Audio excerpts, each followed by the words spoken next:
Amu Nya kpane bato we atomo ni o ya do mo si awie ya o Amo manyo so we ya ka son den be mu o ya Nya kpane bato we atomo ni o ya do mo si awie ya o Nya se pa yanju o Nya se pa yanju o Nya ya Sapa yanju ka o Nya ma si apa yanju o so si olele ya si olele o ya si olele lele o ya si olele yo si olele amon manyo ko so wi ya son dan be mu Ti apa ni ba to wi atomo ni o abi yan mi do mo si awie ya o Ki o se pa yanju o mama Ki o se pa yanju o re son ke wo ki o ya ki o se pa yanju o Ki o ya uri money mo re to le se ma bembe son bi Ki o ya uri manjo e abatoni ti passion même o bobo Ki o ya uri money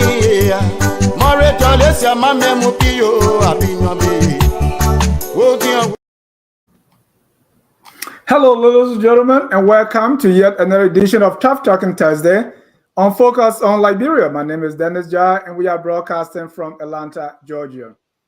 As you may know, the campaign in Liberia is almost on. People are campaigning, even though maybe they call it outreach. Some call it campaign, but they call it outreach because campaign season is not on. So if the campaign is almost on and people are campaigning and things like that, tonight we want to look at political campaigns in general. We want to take a step back. One of the things we do beautifully on Tough Talking Thursday is we always want to take a step back and look at a total picture. We want to get a big picture. So we want to look at political campaigns, symbolism, personalities, and the messages they craft. Political campaigns. And we're going to be using our 2023 political campaigns as a case study. We will talk about the way they run the campaign, the team they put together, the way they craft their messages, the people they align with. What does it tell about them? And what does it say? If someone take, for instance, a woman, what message they're trying to preach here? What is the symbol? Or you want to get a running mate from my hometown, all the way beyond God back in Dudwicken. What do you want to tell us?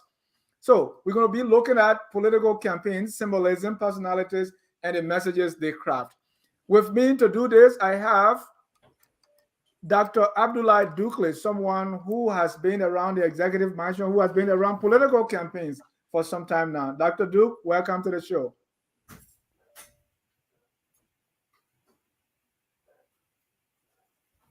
Dr. Dukle, are you there? Let me go to the Mouth Genus project leader. He has a family member who's in the campaign, so he's very close to the campaign, Mr. Kalebo Gonglo. Mr. Gonglo, welcome to Tough Talking Thursday. My pleasure, Dennis. Thank you. I'm happy to be back again. Thank you. Let me welcome our governor's consultant, Mr. Admeke Salif, who is joining us from Minnesota. Mr. Salif, welcome to the show. Thank you, Dennis. As always, let's get at it. Let's do it. Dr. Duke, let me again welcome Dr. Abdullah Dukle. Dr. Duke, welcome.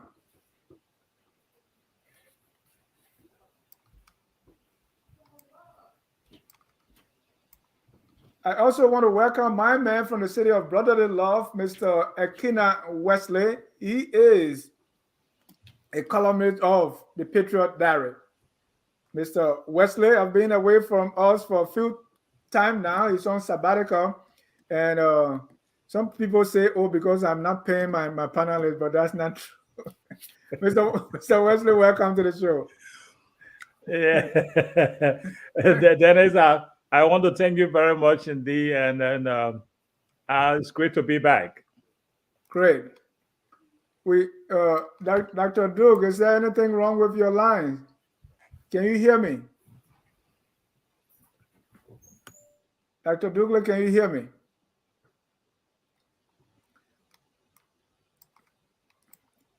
All right, we want to welcome all our viewers from across the globe. This is Tough Talking Thursday, and this is where we talk tough. Dr. Duke is not hearing us. Dr. Duke, if you can get out and come back in, maybe that's going to help.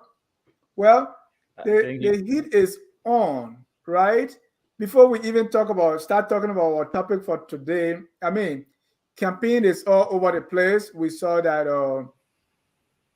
the president, the incumbent, they're in full gear. They have their team already. They even have someone who will be in charge of their campaigns or their messaging. They have that. Mr. Buckeye selected his vice president or his vice running mate. That caused a little uproar in his camp, but it looked like he's putting everything together and things are moving well. We see Councillor Gonglo is still crisscrossing the country. He's in the States. He still have his broom. And he is yet to pick his vice candidate, but he says serious efforts are being made. The ANC already had their convention, and things are shaping up very, very quickly. Dr. Duke, are you with us now?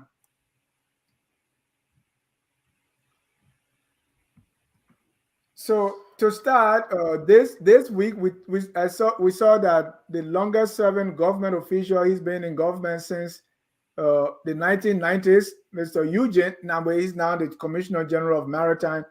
He took a sledgehammer for the Joseph Buckeye campaign.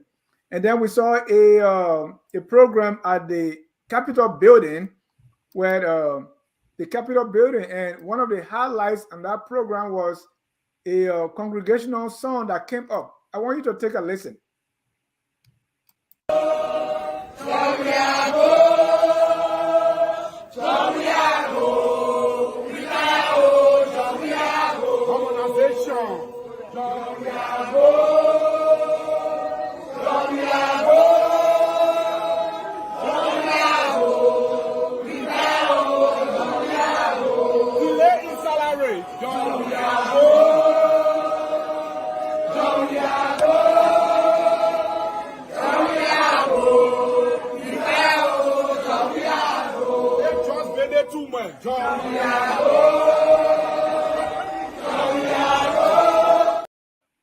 Well, Mr. Salif, it looks like everybody is in combat gear for the campaign.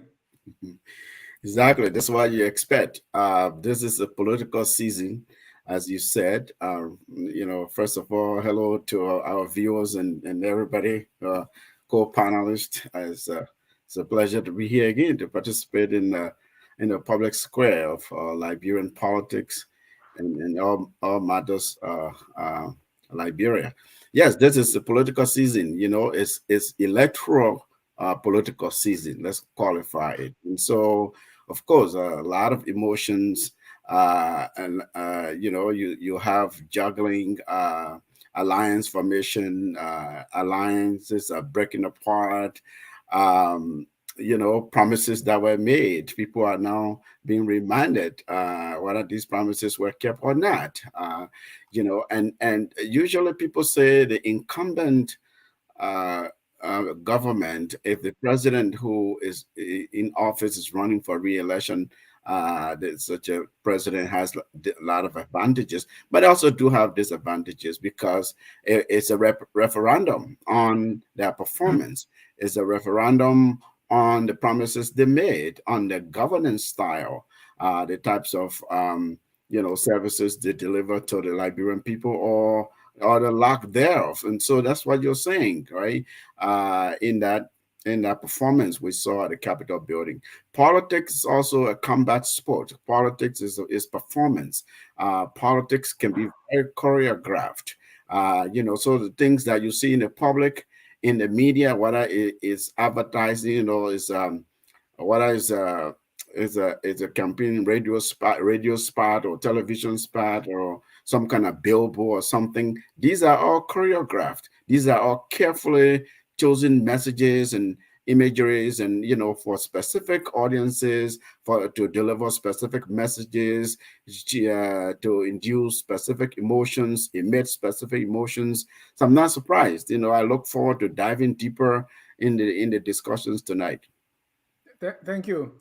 Councillor, oh, no, not Councillor, Mr. Gonglo, you're familiar with the election law. They say campaign has not started, but we see that people are in full gear, right?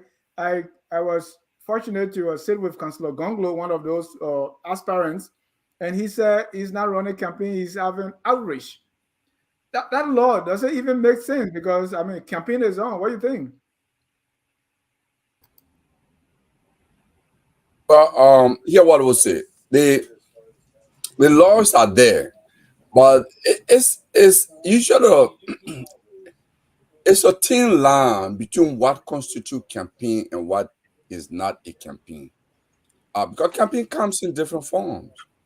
Um, if a particular aspirant go to somebody's house to say, "Oh, I'm coming to visit you today. I'm going to have breakfast with you.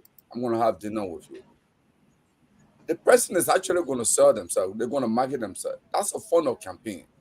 But because it's not carrying a banner or some sort of formality, we'll say, "Oh, I was just doing community visitation." Okay, so the laws are there, but usually classifying what constitutes a campaign message or a campaign activity a little bit blurred, So, and that's why next finds it difficult. I mean, in many electoral cases, you will not really find a slim down case where they charge a particular candidate or political party for they could charge you violation of maybe wrong message. You don't supposed to maybe say or promote violence, that kind of stuff.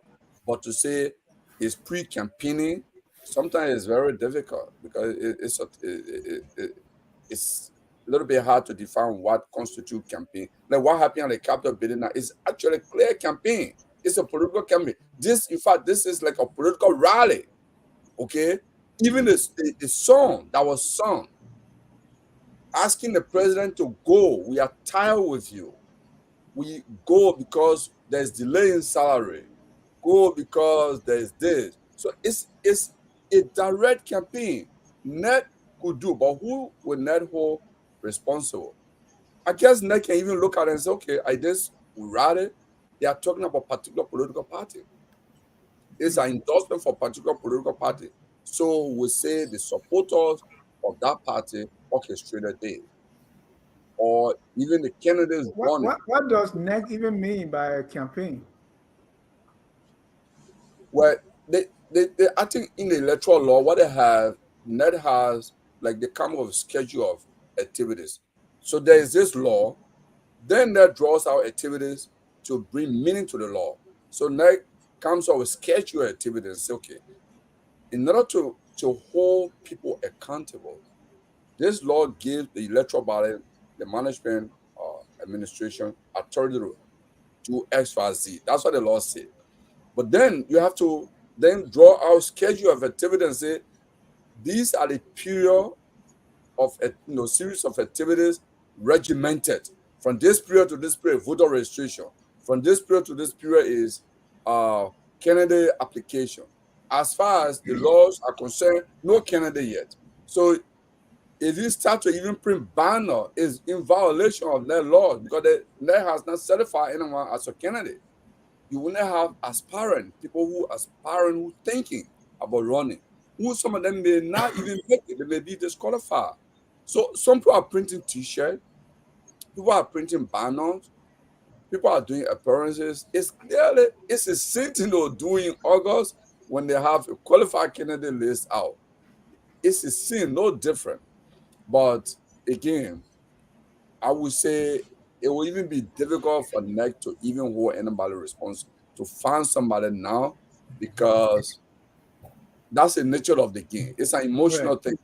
I mean, it's an emotional and it's a contact game. I mean, if NEC takes action on one party, the other group will say, "Oh, you are interfering or you are biased." So usually they will give warning and So what may happen is, for example, an independent candidate can go to NEC with a particular complaint and say, hey, Adnan Salih is doing this, is in violation of your law. In that instant, NET will be forced to take action. But NET by herself, to just take action because these things are happening, they will be branded as being biased, one-sided, now objective, now impartial, and what have you. Yeah. We always try to stay away from that. Thank you. And that's why sometimes I wonder if that law even make any sense. Dr. Duke, every campaign, I was privileged to be interviewing people, and they say, well, every campaign boils down to two candidates. So we just have to choose from, two persons or two political parties.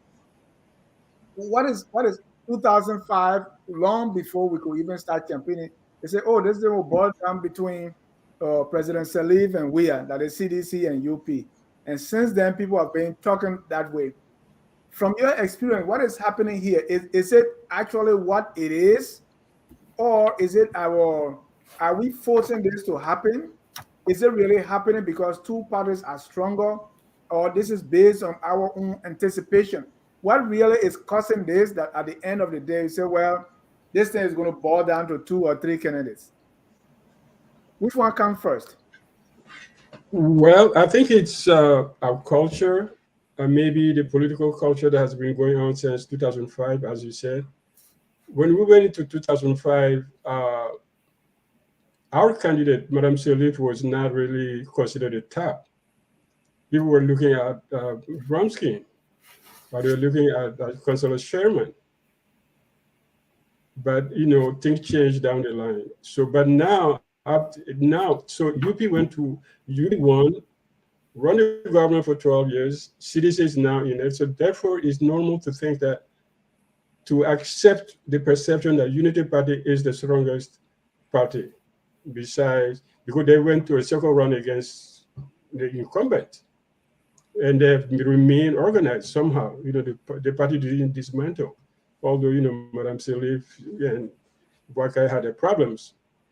But definitely the party stayed, on course, and therefore it was normal for people to perceive it as if being the strongest of the opposition party, and therefore the strongest to be opposing Buckeye. To be opposing Mr. Ware. So I think it's come from the 12 years that we did. UP was in government for 12 years, therefore it's still relevant in the political process. And maybe more relevant because it did win more votes than everybody else 5-6 years ago. But is it just perception because nobody has data? People are just thinking. And is it that perception that is maybe taking people that way, or people have already gone that way? That's why they're being perceived that way. Yeah, well, the perception created reality, and the reality also created the perception. You go into a circle.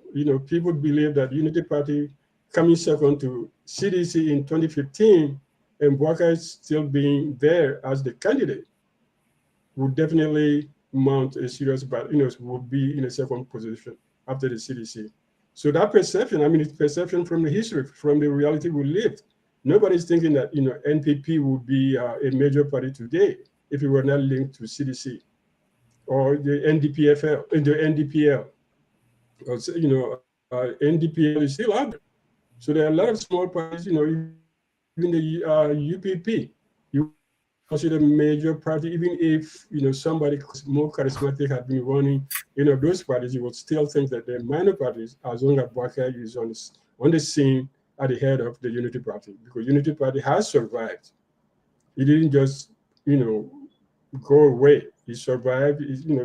They had the battles, they had the fights, but it's still there. And the same old man who was there 5-6 years ago is still there. So the perception is created by the reality of, the political history that we are living.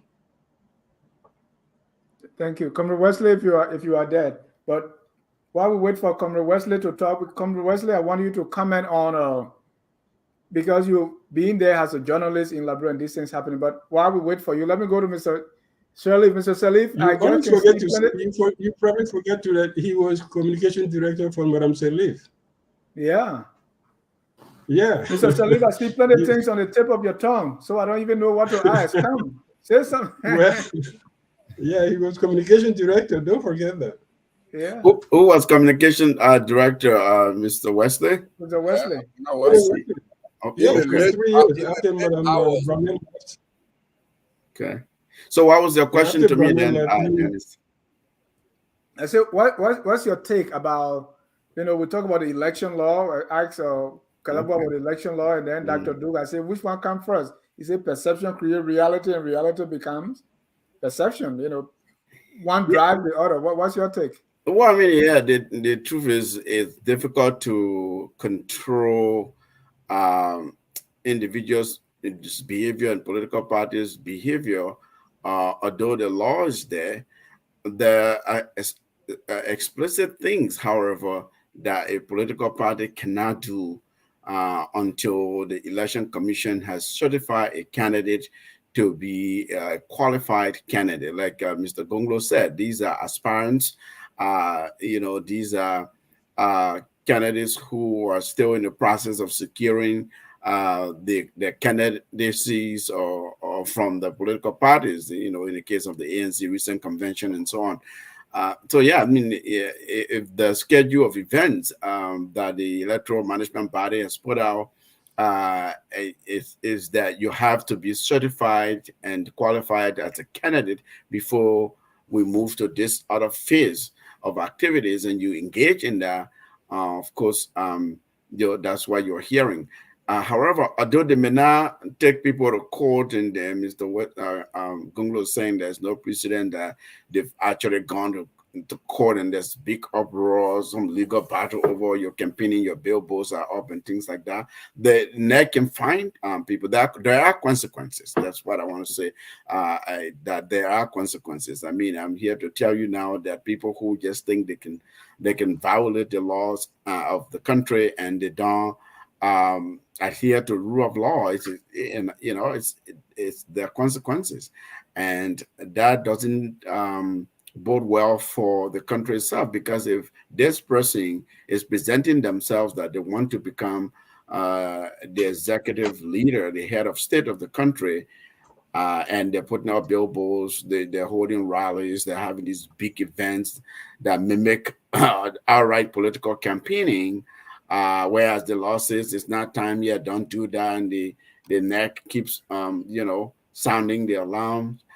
This is problematic. It's problematic. A lot of it, of course, is administrative. This is in a realm of administrative law, where the administrative agency is straddling between regulations and a statute that created it and gives it its mandate, right? So out of that mandate, then you're formulating policy, you're interpreting what the law says in an administrative manner. People can challenge some of that. People can say, this is not what the law intended, or this is not what the law says. However, I think the overarching thing that I want to say is that, it could also be bad for the image of the candidate.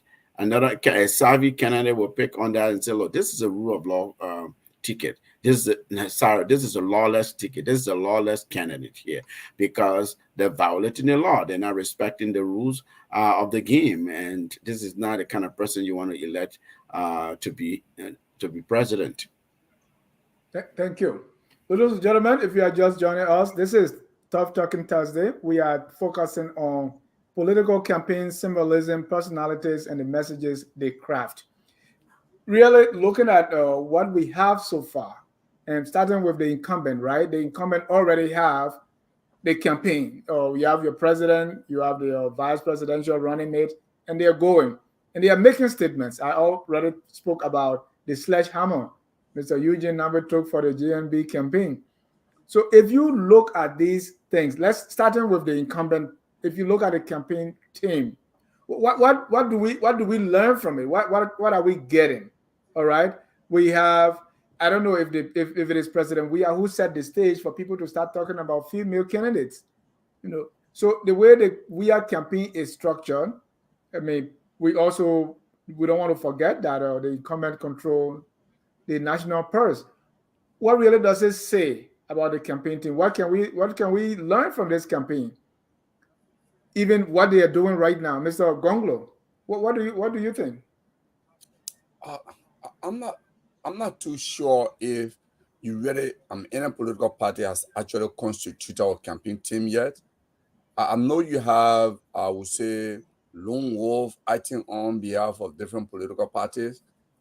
If there is any structure, Right. Official structure. party, yeah, I mean, you probably can educate me on this. But I know they are lone wolf acting all by themselves, being serious, issuing statement, appearing on different platforms and talking. So in terms of campaign structure, I've not seen that from CDC, I've not seen that from UP, I've not seen that from LPP or the Gonglo Party, I've not seen that from Simon Fremont, ANC, I've not seen that yet. Okay. But here, what I will say, of course, the message that the different political parties or agents or I would say cadres are putting out there are not going to be far different from what the formal campaign structure will actually put out eventually. Or it will get printed on different billboards and T-shirts and flyers are not going to be different. But I think for incumbent, like Amna said earlier, you have a record, you know, you have a promise that was made. So is voters are going to look up to that. The reason why most time we say incumbent, the power of incumbency is should not be overlooked is more than just having the power of the national purse. You also might have touched other people in a way that the public will not know. You know, it's like the unknown. I will give you a case. There was a guy who I think he's Timothy. He went on LU campus. He was conducting interview with university students, particularly targeted girls. And this particular girl said she would like to marry a white man because white people, when you marry a white man, then all your problems are solved. No. So, and she posted her number. Say, So I was watching the video on YouTube and I took the number and I called her on WhatsApp. I've tried for like 2 or 3 days. She didn't answer. I texted her. And finally, I got her one day.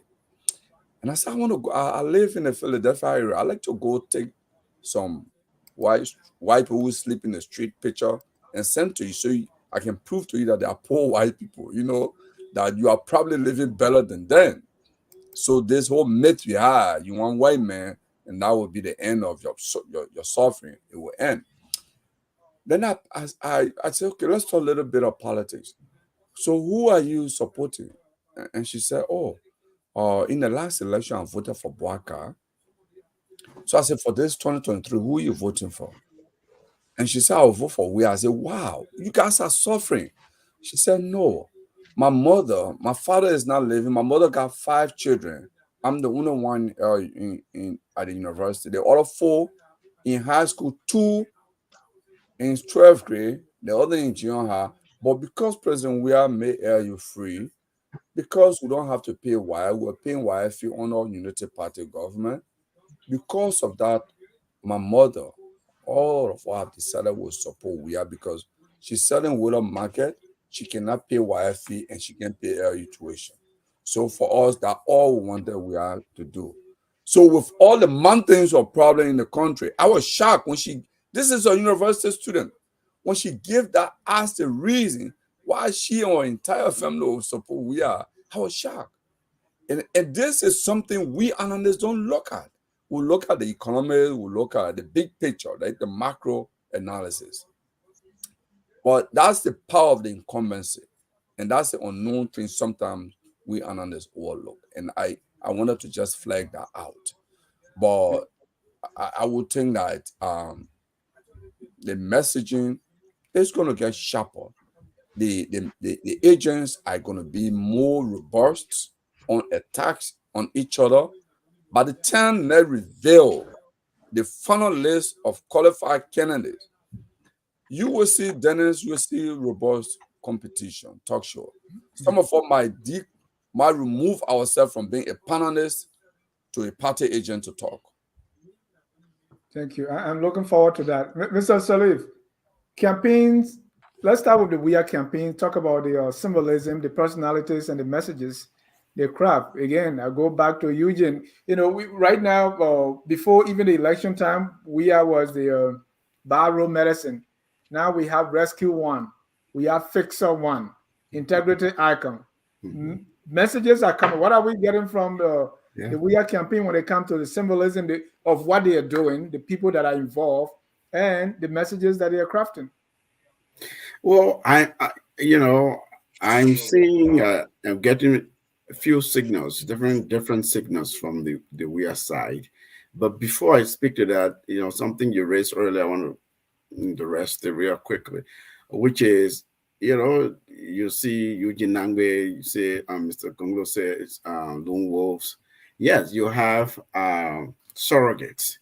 So what's happening now, campaigns and political organizations should be in hibernation where they're drafting their campaign plans, they're strategizing, they're organizing, building their political organizations. Because at the end of the day, you want to run a political organization as though you're running a company, a private sector company, right? The only difference is your bottom line there is to win a particular race, right? And so as you do that, while campaign is now official, you have these surrogates, you have these activists on behalf of the candidate who are speaking. That's all right. That happens all over the world. It's not just Liberia.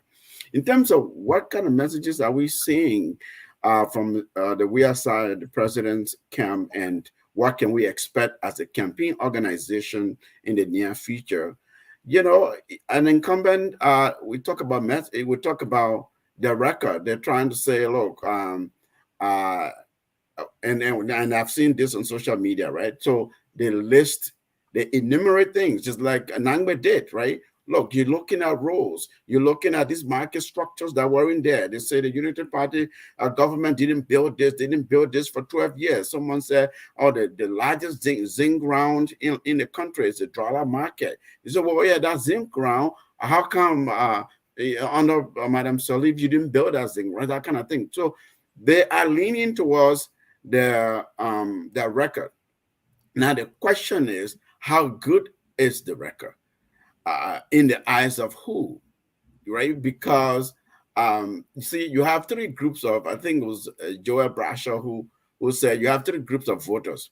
One is your base, and the second group is your opponent's base, and the third is the undecided.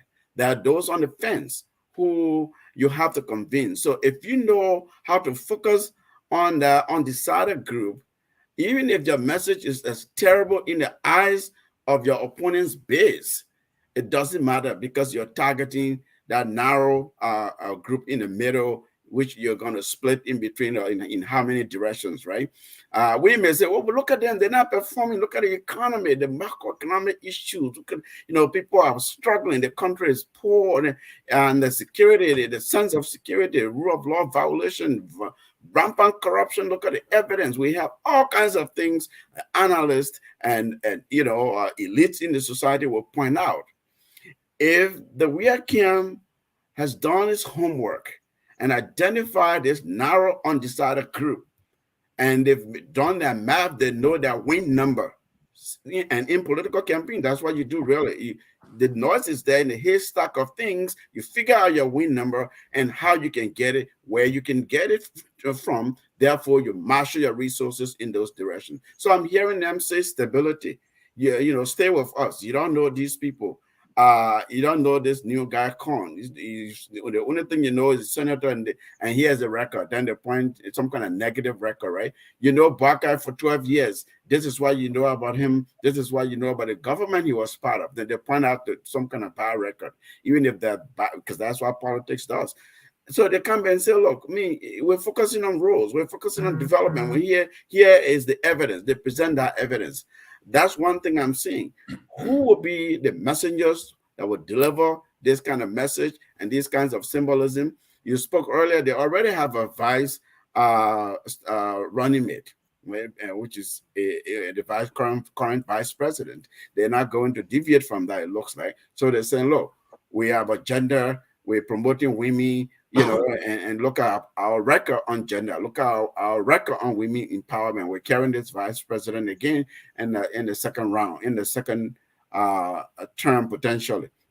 Those are the kinds of signals we're getting from them. They're saying macroeconomic performance. You may say people are poor and struggling. Other countries, inflation rates so high. When you listen to the Ministry of Finance, that's why you hear they cite IMF records, they cite World Bank records. Despite the economic challenges and difficulties and poverty that we're seeing in the country, they're saying the numbers can't lie. Here's what the numbers is saying, right? Well, we acknowledge that there are problems. There have always been problems, and there will always be problems. So these are the kinds of messaging we're kind of sensing that they will run with. They'll say, look, stick with Weah. He's a young man. He's focusing on development and so forth and so on. There are challenges, but let us finish the job. Thank you. Dr. Duke, still on the incumbent, and we are talking about their political campaign. It's already built. We can see the personality and the messaging. We are ahead of the game here because on the other side, they will talk about young people. Well, we are as young. The last time Mr. Cummings used this analogy of you can give the cutlass to the old man. So we are saying, well, I'm young, I got the cutlass. Well, we need a female candidate. Oh, yes, we got Madam Jewel Howard Taylor. Oh, we need someone who represents, this from Bond County. So what are you getting from the incumbent? Well, I think Ahmed really laid down a very good campaign strategy for them. If they're smart, if somebody's taking notes, all you have to do, go back to what Ahmed said and then work on that. Find out what that small group of independents will be in Liberia who's not following the opposition, who's not suffering, and who's not also already acquired to Mr. Weah. I think that, it goes back to the first questions you guys discussed. That was, the timing of the campaigning. This whole idea of, once somebody declare, I'm going to run for president, that person is running a campaign from that day. You could talk about all the legalities and small things you can talk about. But the day the person say, I'm running for president, that person is running a campaign. And Weah has been running a campaign from the day he became president. The day after his inauguration, he started his new campaign. Promises.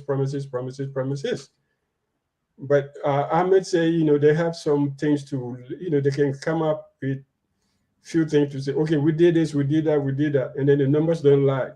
Well, my daughter told me, Daddy, I don't need Wall Street to tell me what the inflation is. How high is the inflation? I can feel it. You don't need, World Bank to tell you in Monrovia that conditions are good. You don't need the IMF to tell you, yeah, Liberia is making progress when you can't get paid in 3-4 months. So, you can come up with your propaganda, you can come up with your machine. But the problem with a government, a sitting government, an incumbent, is that you're being checked every single day. Every single thing that you do or fail to do account against or for you as a campaigner. So Liberian people was, I don't know what's going on in the mind of people in Monrovia, but definitely, when somebody goes at a mansion, not a mansion, but at a house, of a representative, and have a group of people singing President Go, and the next day the president group feel that they have to come and do the same show. Yes, I think they're very nervous, more nervous than, because then somebody will just say, oh, let them go. You don't respond to these kind of things. But when you respond to these kind of little things, maybe that was spontaneous, maybe it was not, but if you respond to it, it shows how desperate you are. It shows how nervous you are about your campaign. So therefore, I don't think they have rationalized a campaign message just as Ahmed has put it. Ahmed, I would say, you really did a good job. That would be a real campaign messaging for them. because I don't think they have rationalized it. So far, it's money and threats. Like minister, you goes to attend a program where your party was represented and you get fired. So that's a threat. So there's money, there's threat, but I don't think they have a message yet. I don't see it. I don't see anything coming out as structured message. But then again, as Gonglo said, once the people are in place, everybody is certified and said this is a candidate, this is a candidate, then maybe we'll have coherent policies, campaign teams, structured, and all of that. But for the time being, I think they're nervous. I think the president camp is more nervous. And I think we should not forget about the sanctions. When you're going to election and then your chief of staff has been forced out of the government for corruption, and you are looking at your number one client, political client, which is the United States. If you go to Paris for money, they say, what is Washington saying? They're not going to ask you how much you need. Even if they have it, they say, why you didn't go to Washington? If you're Liberian president, that's a colonial history. So that factor, that makes them nervous. Because if your chief of staff has been fired and he's running for Senate, he may win again. Your director of port, all of these people, and then you are thinking, will there be new sanctions? Or if I win, what will happen? People, we may have to put yourself in a position of the candidate and see what they're dealing with, the problems they're dealing with in framing their message. Dr. Du, that would factor in if Americans were voting in our elections. As we can see, the man who was sanctioned, he may win an election in Mount Gibby. So I don't know if that sanction is any factor that the voters are. No. The sanctions are not a factor for the voters. The sanctions are a factor for Weah and his team running the government and knowing that they have to deal with corrupt issues and they have to deal with the U.S. government looking at them. That's what I'm talking about. That effect, when you're framing your message, that's why you take that into account. I'm not, for Liberians, I don't think it makes any difference. I mean, people will vote who they want to vote for. I mean, Sherman is still Senator. Prince Johnson will most likely win again in Nimba, so Liberians don't care. But when you're running for a position, then as president of Liberia and the U.S. is watching you and sanctioning you officials, yes, you think about it. Thank you. Mr. Gonglo, I'm coming to you. And please keep your point. I'm coming to you. So you already started, I was born in Dodwick and all the way beyond God back. And when the missionary left my town, there was a light on the mission. So that light pole, we got around it to study, right? And that was a big deal for us because not everybody can afford the kerosene and the lantern, right? So we got around that to study, and that was a big deal. So I'm looking at a child in Dodwick or somewhere way behind or Glay in Nimba to say, well, if we are went there and put one light bulb, they don't care for sustainability plan. All they know is they have light that they can get there and study. They don't. So I see with your point. So how is and I'm still asking the same question about the symbolism, the personality, and the message. How is Weah Incumbent trying to capitalize on all these things? He has the power of appointment. He can say, well, today I'm appointing all of you to be something, and just weaken the opposition, right? How is he using that effectively or not so well? Well, before I comment on that, I just wanted to make a quick comment on Dr. Du analysis. First, on the issue of this, the chief of staff being sanctioned. If you look at major political, opposition leader, Joe Buckeye, has actually picked a party who leader, de facto leader, is also on the U.S. sanction list for pay to play. The same thing that affect Weah, the same thing also affect Buckeye on the other side. So for me, it mirror what Liberia stand to lose if either of these two people, if either one of them win. They are showing their indifference to international protocols. So that's one point I wanted to make also. And the point about his interpretation of Eugene Nangbe, actually, I didn't watch him on Spoon. I heard about that. But the thing is, Liberia is such a country that because of mass illiteracy, I would say even those of us who are educated, many of us are viewed as functional illiterate, or there's our reading skill, understanding the ability to critically understand what we read and analyze is kind of mad. So if something gets on radio, people believe that anything that is in the newspaper is true. And they don't know that 60% of what gets in the newspaper, people pay for it. They don't know that. So it was in the paper. Newspaper wrote it. So it's true. Or it was on the radio, it was on the newscast. So so it's true. So many campaigns have learned that you must robustly respond to negative things. Do not let it lie. As petty as it may be, whether you are government, but this is politics. The government is one side, and the party that is a ruling party is there. So Eugene has to do what he did. If I were in their shoe, I would do.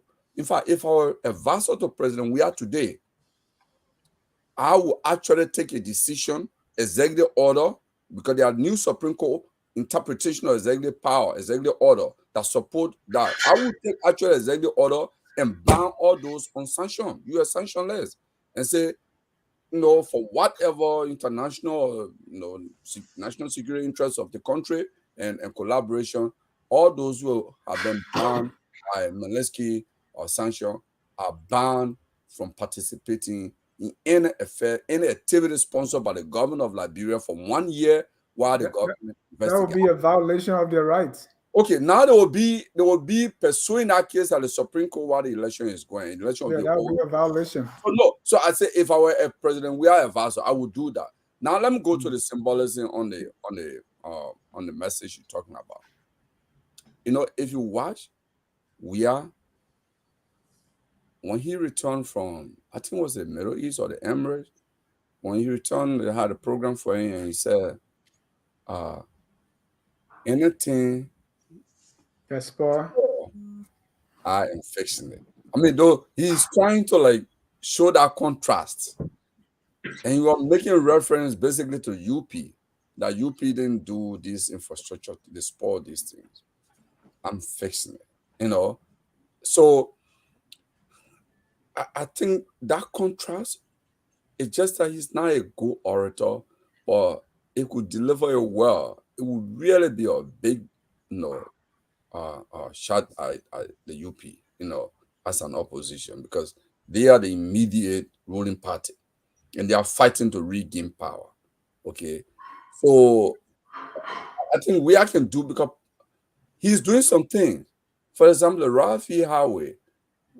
Yes, President Salih did some work, but what did she do? She started from Orange Grove to Buchanan, Cotton Tree to Buchanan. She didn't do from ELW Junction to RI, which is actually the first place in the country when people arrive, they see the road they drive onto Monrovia before they get into the congested traffic. That road is big image for Liberia. If you can succeed with it, the design we have seen on Facebook, if you can succeed with it, whether you complete it or not, but even to have even 5 miles complete paved with light, that will send a clear message that there's a work in progress. He can also show that and boast of that, the symbolism, okay? In as much as I particularly believe that he's unfit to lead, but if you mirror what he's doing with what was done under UP for 12 years, I think he's making a strong message. And that's the message I continue to hear from people from the CDC, that, hey, our candidate is not the best, but compared to what is against us, which of them can do better? No. Yeah, Dennis, because if you look at, for example, how much. And I'm talking about all the candidates. No. So I think in context, different candidates have their strength. Right. Alexander Cummings is more leaning on economic message. Gonglo is more leaning on rule of law, fighting corruption. That hey, all this stuff you can have your platform. If you have a country that don't respect rule of law, if you have a government that don't respect rule of law, you have a government that is corrupt, that is not fighting corruption, then you're wasting your time because you can build a new role, and that role will not even have the money to maintain. Or you can put a new school building here because of corruption. You don't have money to train better teacher to deliver good education. We'll come to Gonglo. So you can do all that. But I think no, I'm just on that. I think the thing is, if you take for example the hydro project, if you look at how much Liberia spent on the hydro, if you look at how much Guinea spent and got even more megawatts, you say what wrong here? And of course we discussed this before. Even do alluded to the fact that the Chinese were offering better, they were having better offer, and President Sedi walking with friend because of the United States request or whatever, demand on some things. Okay. Thank you. I want us to go to our next candidate. So please end your thought. I'm done. Okay. I was going to say something, but it's okay. You can go ahead. 1 minute. No. I was, to come back to you, thinking about the light bulb. Right. In 2005, I remember going to the 15 counties and 16 plus the US. Everywhere we went, Vanny Sherman had a project. Every small town we went, Vanny Sherman had a project. I remember one time Ellen said, "Oh, how are we going to counter this?" Because Vanny Sherman was close to, Judy Bryant, advisor. Everywhere Judy Bryant, his car was, his convoy was 10 cars, ahead of everybody. It didn't work because when you build a school, you're not building for anyone. You're building for the town. It doesn't mean the town is going to follow that school. No. If you build a road, the road is for everyone. It doesn't belong to one person. But the man does not get paid. The woman does not get transportation. The children does not go to school. That matters to people. That's the school. You can check it. Go back on record. Vanny Sherman had a project in every district, every town you went to. Vanny Sherman project. It was there. But people didn't vote for him. So, there's a thing between the symbolism of big action. You build a school, say, okay, yeah, the school is for everybody, it's for nobody. But if you give $10 to the chief, or you talk to the chief and the people in town and sit them around and sit down, let's drink palm wine together and talk till midnight, they will remember that. But the highway is for everybody. Nobody, no people don't vote on those big things. Anybody who thinks that's a campaign team, I think they're going the wrong way. Thank you. That takes us to Joseph Newman Buckeye.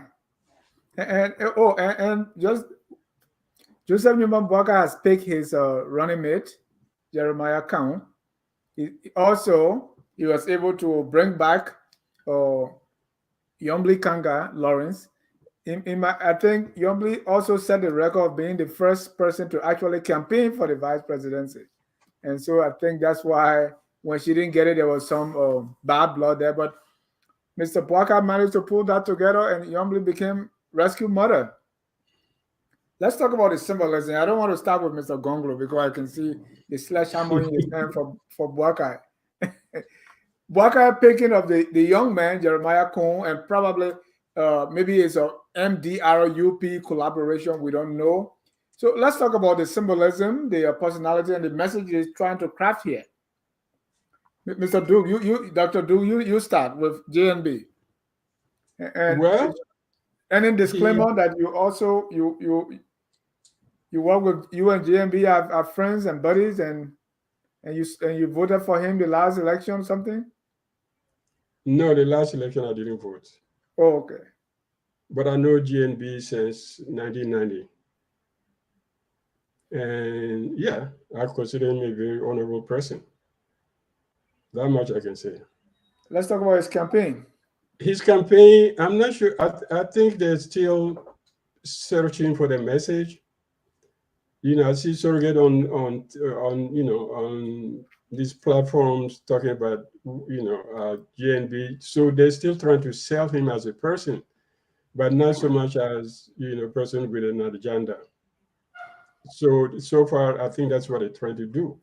And now the Kong effect comes in, and that brings in another dimension because he brings in a coattail, a long coattail, Prince Johnson. Either you like it or not, the opposition would turn the whole thing into a campaign against Prince Johnson. So how is now that's what they're trying to build up. I think the campaign team, not necessarily the campaign team, but I think the surrogates and most people who speak for them, trying to say, okay, this man has been a representative, he's a senator, so now, therefore, you don't, he's a responsible man, he's not Prince Johnson's baby, he's going to work as the vice president. And at the same time, they say, the vice president does not run the country, and Mr. Buckeye is going to be the president, not the other way around. And also trying to play on Buckeye is not going to die, because that's also another issue that, okay, is he going to leave the country in the hands of somebody who has not learned anything about running a government? But there's no school for the presidency, and there's no school for the vice presidency either. So I don't know. I think the campaign is still trying to sell the team. That's what they're trying to do. I think they're trying to do it sometimes very ferociously to the point that, I think it might alienate other members of the opposition trying to join them if in case they go to a second round. So they have to be careful how they sell it. You don't sell it by killing everybody around you. But Dr. Duke, with the picking of Jeremiah Cohn, a young person, someone who won the election 3 times, is from the second largest county, and also picking the rescue mother, Lawrence, Yombly Kanga Lawrence from Grand Bassa, from the Bromskins called the Bosede, right? What message you think Buckeye is trying to send here? Well, I think he's proven something that he got his eye on what he wants to do, and he's probably going to do it. For the whole year, Nyombli and Costa and other people build up his image. But when the time comes to choose, he looked at the numbers, and he looked at, the fact that if you put Nimba and Lofa together, and then you manage to get the votes, nobody can deny you a second term in Liberia. If you manage if you really get them together. And I think he has, also worked quietly in the background, bringing Nyombli back. Nyombli got mad.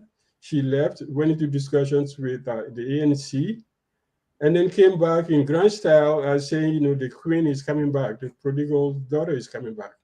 And she, I would say, okay, you didn't leave in the first place. You were just mad. So why tell people that you're coming back? You just call Buckeye and say, okay, Papa, I'm back to the house. So anyway, I think it shows his talent for negotiation, quiet negotiation, and maybe sometimes taking risk that people don't think he will take at his age, but he did take some risk. He took a risk by not, going down to the Costa team or not to Nyombli's, calls. He went with what he wanted to do. And I think that was what was recommended to him by his team. They said, this is the guy we want, after they crushed down the numbers and everything else. So he went with what he thought was good rather than being under pressure. So I think that's a plus. Thank you. Mr. Gonglo, Buckeye, I think Buckeye was very strategic here, and you can agree or disagree. So when say Yombly, I already have. So and then when beyond Yombly, he said Yombly is already, Yombly is already here with us. The Grand Bazaar is with us. This is Bromskin, the person who Bromskin turned over to. So let me go across and get a young person, someone who has won more elections than I did, because Buckeye has not won any election on his own. Con won 3, right? And he's from Nimba. He's young. People are talking about age. He's young. And is backed by Prince Johnson. And all of the political parties, some way or the other, have benefited from Prince Johnson or wanted to. Mr. Cummings supported his school. We learned that he also made some offers or tried to talk to Kuhn. So Buckeye is strategic here, don't you think? Well, Dennis, this is a counterfactual situation. Since we don't know what will happen on October 10, I don't want to jump ahead here to say, oh, after on October 11, we'll know whether it was a strategic decision. But we can look at the past, what others have done, and what came out of it. But here what I would say though.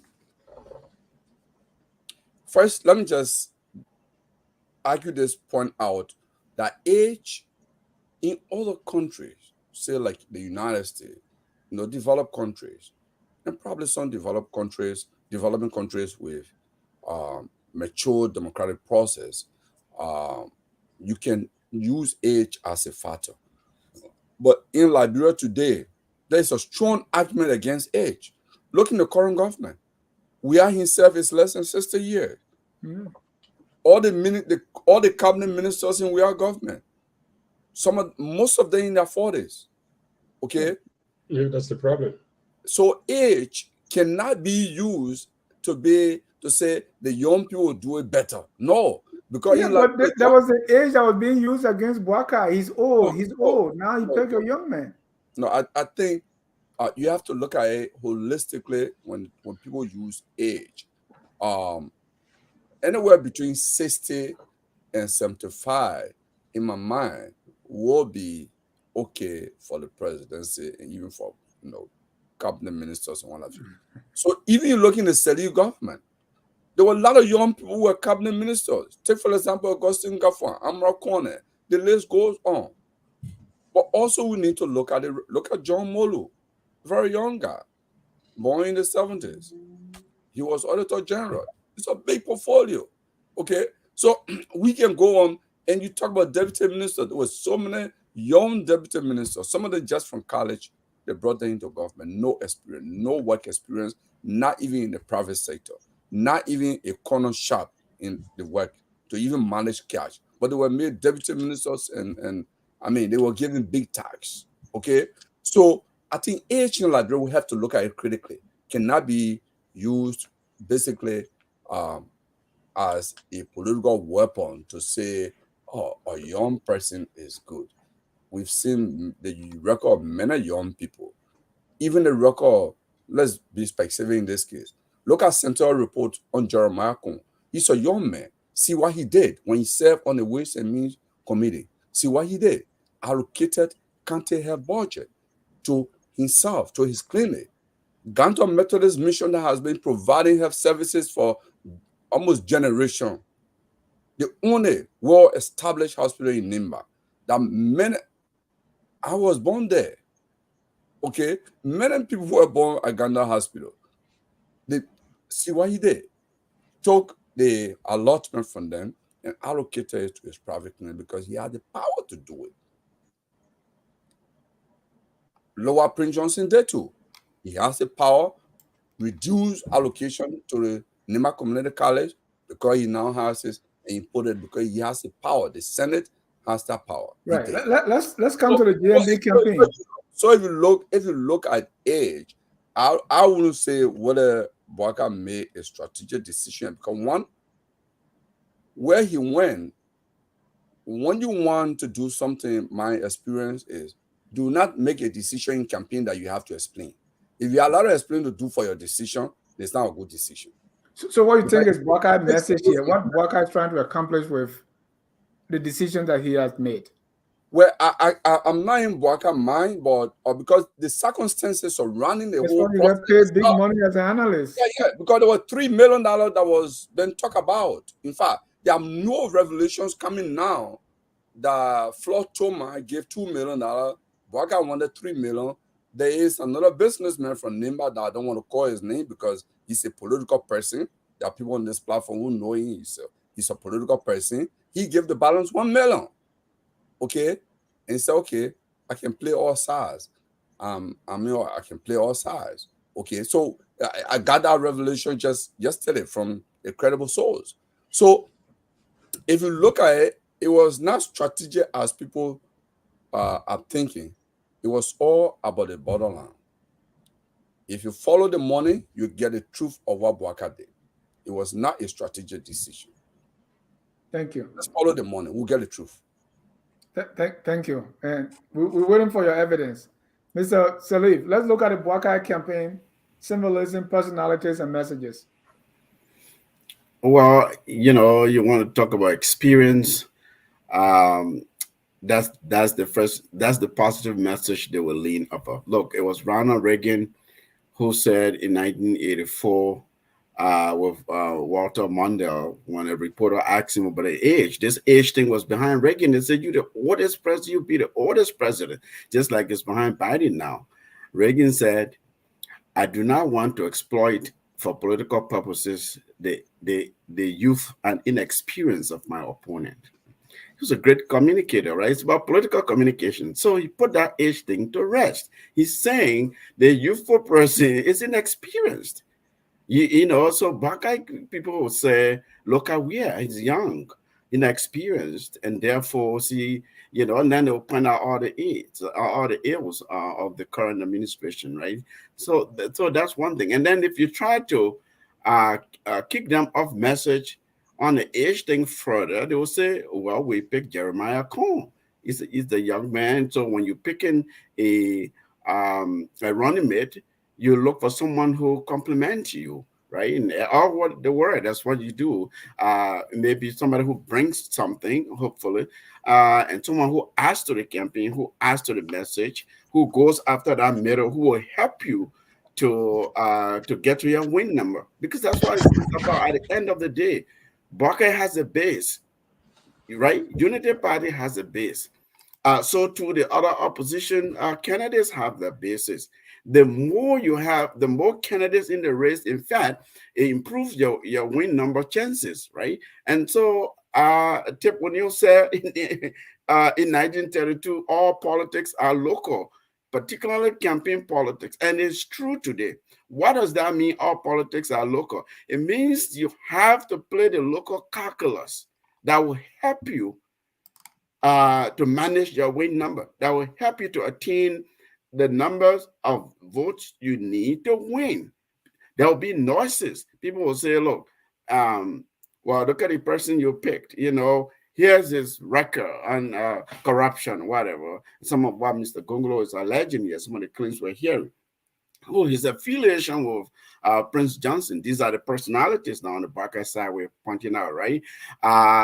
And so if you are in the opposition on the other side, you try to kick them off message. Those are the symbols you're going after. You're going after the symbol of old age. What does old age brings, right? What does it mean? What does it denote? It means it could mean the person, the mental capacity. Are they with it? Are they ready? Do they have the stamina to be president? Because to be president is hard work. You have to travel around the country, and our country is largely a rural country. The most comfortable vehicle will still give you a rough ride to get to Harper City or to get to to Bopolo City, right? So these are the kinds of things they'll be bringing. And then, they'll go after the other personalities that people think that are questionable. Everybody, I have to say, all the candidates have questionable personalities that we know so far. In terms of other symbols that we're seeing on the Buckeye side, or some of the messages that we think they will craft based on what we're seeing, of course, Jeremiah Cohn comes from NIMBA. We know that fact also. The NIMBA vote is premium votes and people are going after it. So he gets Cohn from there, right? Like you said, someone who has been elected several times in that county. Someone who, it's a person of financial consequence. I mean, we just have to admit that. I don't know how you guys money. But I'm just stopping because of feedback. But the man, what we hear is a very wealthy person. Okay, so he brings that to the campaign. And then last time I listened to him interview, he said, partner.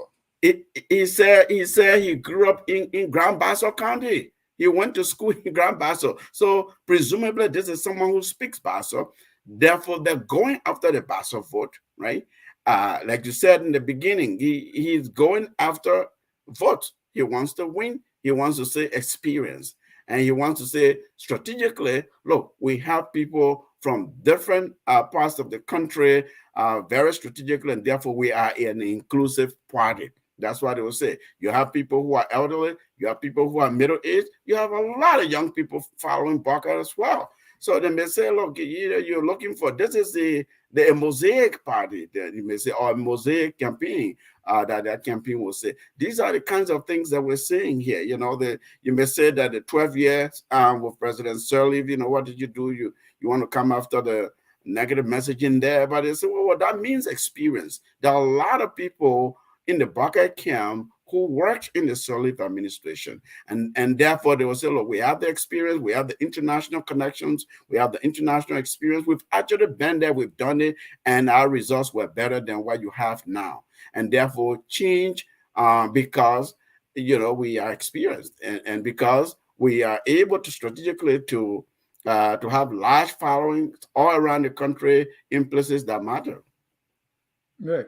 And Mr. Gonglo keep talking about, you know, Floyd Thomas, another businessman, affluent man in Nimba. So if you look at, and Jeremiah Cohn, as you said, Mr. Sirleaf has money, that's what we are hearing. Yeah. And if he's backed by another business person, Floyd Thomas, that's huge.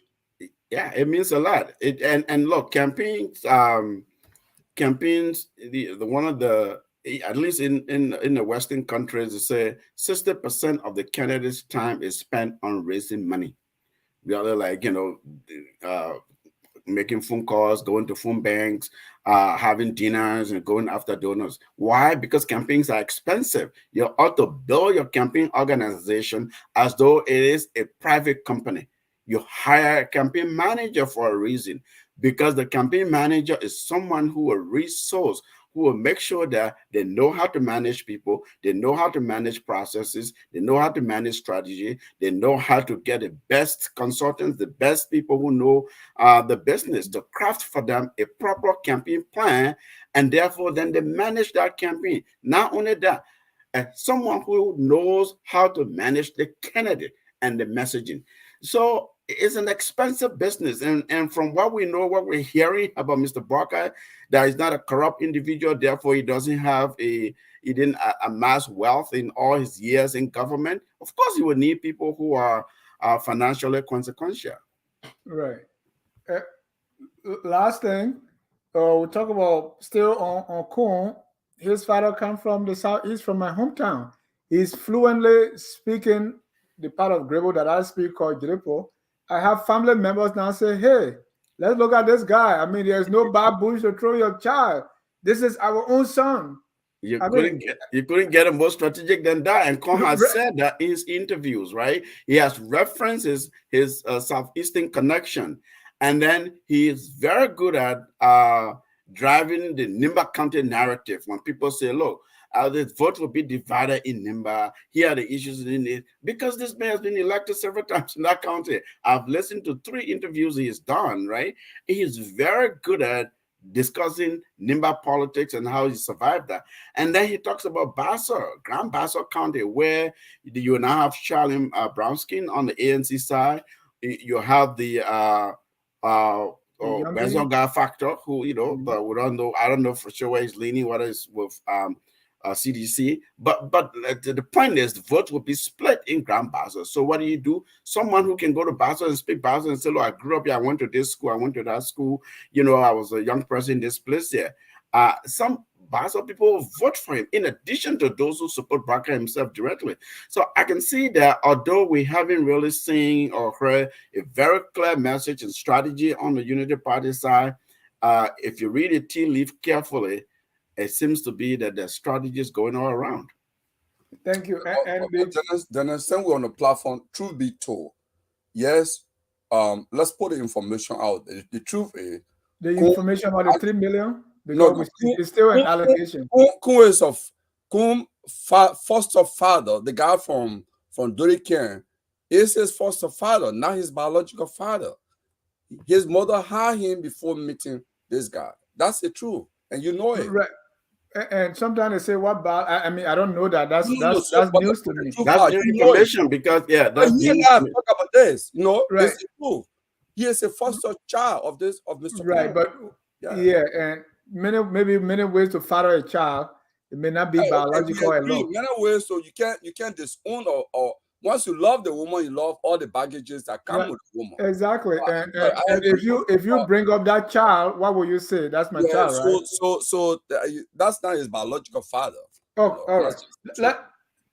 That's His news. father is still out there. He doesn't know his father. Mr. Gonglo is throwing everything out there. Well, Dennis, you have to issue a disclaimer because that's brand new information for us, and frankly, yeah, that's a sort of a right. Yeah. That's brand new information. Yeah. I don't know. Mr. Gonglo is also from me, but I don't know his source of this information. So, and that's brand new with no DNA and all those things. I don't know how big he was when he said it took him there, but I don't want to get into those kind of details because I don't know. Dennis Kuhn was born in Yikipa Hospital before his mom met this Mr. Carmen who are working there. Well, according to Kuhn, his mom met his father in 1974 and he was born 1978. That's the story that is out there. But that's a segue to Mr. Cummings. Let's look at the Cummings campaign. The ANC CPP convention is just over. With Lauren Cummings was talking. Cummings, his vice presidential running mate pick has not been out there as much as we were here. There were some trial balloons being floated by the Buckeye team. For Mr. Cummings, things have been tight-lipped until the stories came out that he was talking to Youngly after the Kuhn pick. There were also talks that he also tried talking to Benzoka Finlay now or Charlene Brumskin. So whatever way it turns, we can see or we can have at least some idea that Mr. Cummings is leaning to maybe get someone from Basel, prefer maybe Charlene Brumskin. With all that being said, what can we say about the symbolism of his alliances, his team? Let us not forget, Teams Cummings was formed some time ago, and they've been working. And the message we are now hearing is the fixer. We started with clean hands. Now we have fixer. Buckeye is rescue, right? What are you trying to say here? Let me start with Mr. Gonglo this time.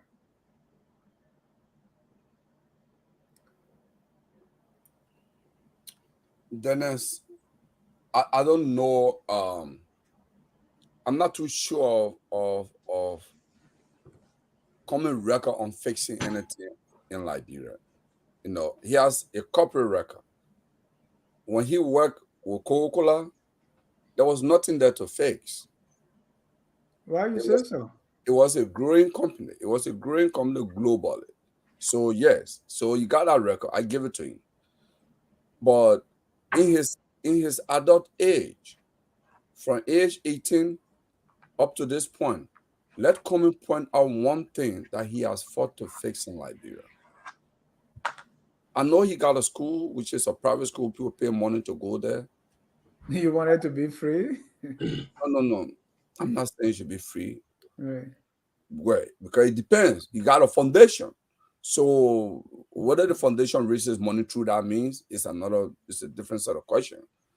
Or whether it's a foundation way of contributing to promoting education for underprivileged people, but the school itself is not for underprivileged kids because the cost of tuition is higher, compared to going to government school. Even other church-run managed school system in Liberia, Cummings school is much higher. Yes, I do agree that you got a lot of facilities, laboratory, and what have you, but it's much more higher compared to other schools. Okay, so this whole thing about fixing, rescue, even Buckeye there are a lot of argument on the whole thing. What has he rescued before? What is he come to rescue? Because the economy was already falling under the UP government when CDC took over. The central bank statistic is there. It doesn't lie. the government was doing a lot of borrowing under Salih in the last. Boyma Kamara is living here in the U.S. He can testify to that.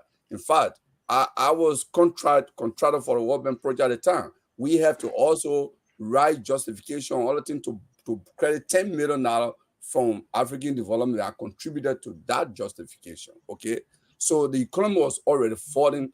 The government was borrowing or crediting more from central bank. Okay, so just to service payroll, nothing else, only to service payroll. It started happening. Okay, so I don't know what is there to rescue. Probably they need to be rescued. Then you talk about the fixer.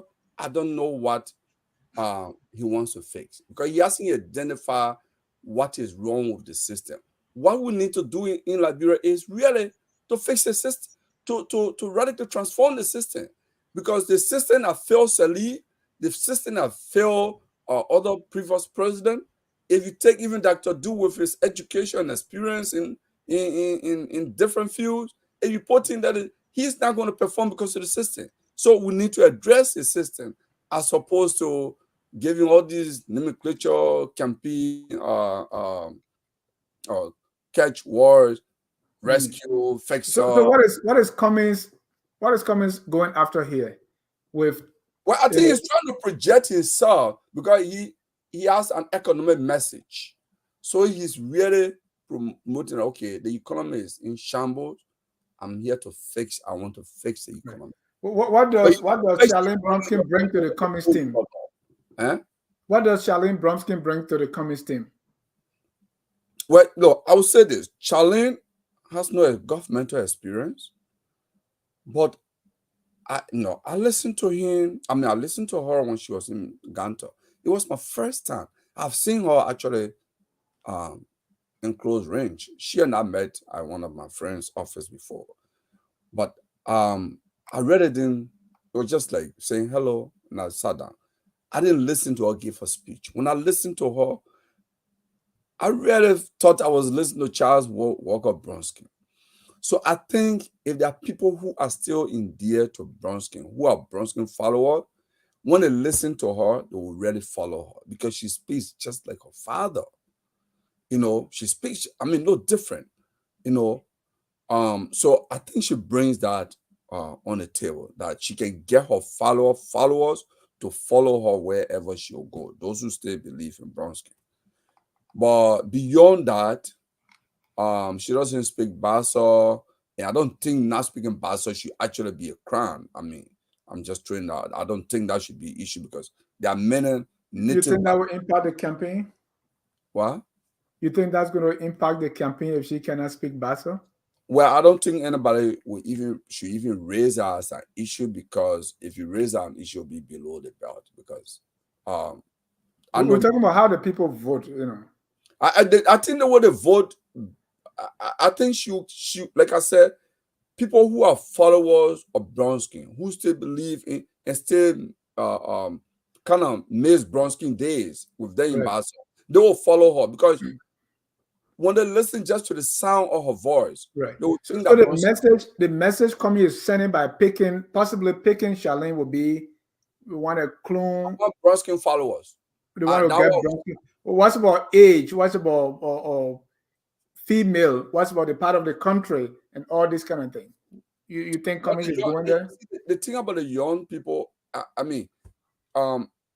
if our Cummings advisor, Charlene can actually go out, because there are many young people like Charlene who don't have the opportunity to work in government because her father was in opposition all through until his death, right? Even though he worked in government, but at least in the last he was not always in opposition. He worked in the Taylor government. Yeah, he worked in Taylor government, but in the last day of his active political activities, he was in opposition, right? Charlene can actually target those people and say, look, those people who want to make working in public, in government as a crime. We are many that are not in government who want to work, but because the system does not allow us to work, she can actually carve a message for that group. And there are millions of them in Liberia like that, and go after them. Thank you. I don't think that will, because of Buckeye's son is working with our government or was working there. So I don't know how she can make that message effective. But let me go to Mr. Salif. And here is it now. I listen to different talk shows. Some people are raising the issue. She has that because she hasn't worked in government, Cummings has not worked in government, so it's a bad choice. But I'm saying for her, I also do believe that not having governmental experience could be an issue, Could be a but plus. she can actually communicate that. She can counter by saying, look, But you think that's an issue? yes, because to preside over the Senate. Thank you. No, yeah. Thank you. Mr. Salif, let's look at the Cummings campaign, symbolism, personalities, messages, the messages they craft. Mr. Cummings is making headways, or we're expecting him to pick his running mate and say, 2 weeks, give us 2 weeks. And many fingers are pointing to Charlene Brumskin. Yeah, it's you know, it's again, it's campaign politics, so you have to take advantage of the you have to amp things up. You have to go with, could build momentum, expectations, enthusiasm. Of course, if he announced his running mate at a convention, it would have just gone with the convention flow, right? So they didn't want that. I listened to Josh Wishner's interview on OKFM. He said, look, somebody raised a motion and said, look, we want to take advantage of because you come out of a convention, you ride on the wave of support and attention you got, the media attention, the attention you got around the country. And so they're riding on that. See, I want to disagree with Mr. Gonglo. I do not know Ms. Brownskin personally, nor should I know her, or do I have to know her? But I can see way beyond some of what Mr. Gonglo is describing here. That's a reductionist sort of analysis I've listened to. This is a very highly educated young woman, somebody who graduated from Columbia University, got her JD law degree from Howard University. According to sources I'm reading from that camp, has practiced law for over 18 years, runs a very reputable law firm in the country. Now, this is someone who, if you're talking about symbolism, she's an educated, affluent, articulate Liberian woman. She gives more than her father's legacy. Of course, she's big on her father's legacy. From all we know, I mean, from just listening to her, you could tell they had a very dynamic relationship, she and her father. Of course, she misses him, right? And he may have inspired her to get into politics and law. And if you have a child like that, that's a great thing. And she will lift the legacy up and carry forward. But I think she brings more than that, if you ask me. I think she may not have maybe international work experience or even, but you can say she has networks. She has international networks. She has international connections. So she worked in New York. Yeah, she worked in New York now. How about that? So if you say symbolism, maybe is an international ticket, right? Cummings comes from Coca-Cola, Wall Street guy. From what we hear, lots of international friends on Capitol here on Wall Street and so forth and so on. So you bring these two together. I said they bring international attention to the country, in addition to their own expertise and their own wherewithal, what they bring, right? Ms. Brumskin, that's a female running mate right there. So you also have women followers, in addition to regional followers, or specifically Grand Bassa, followers of those who supported her father, right?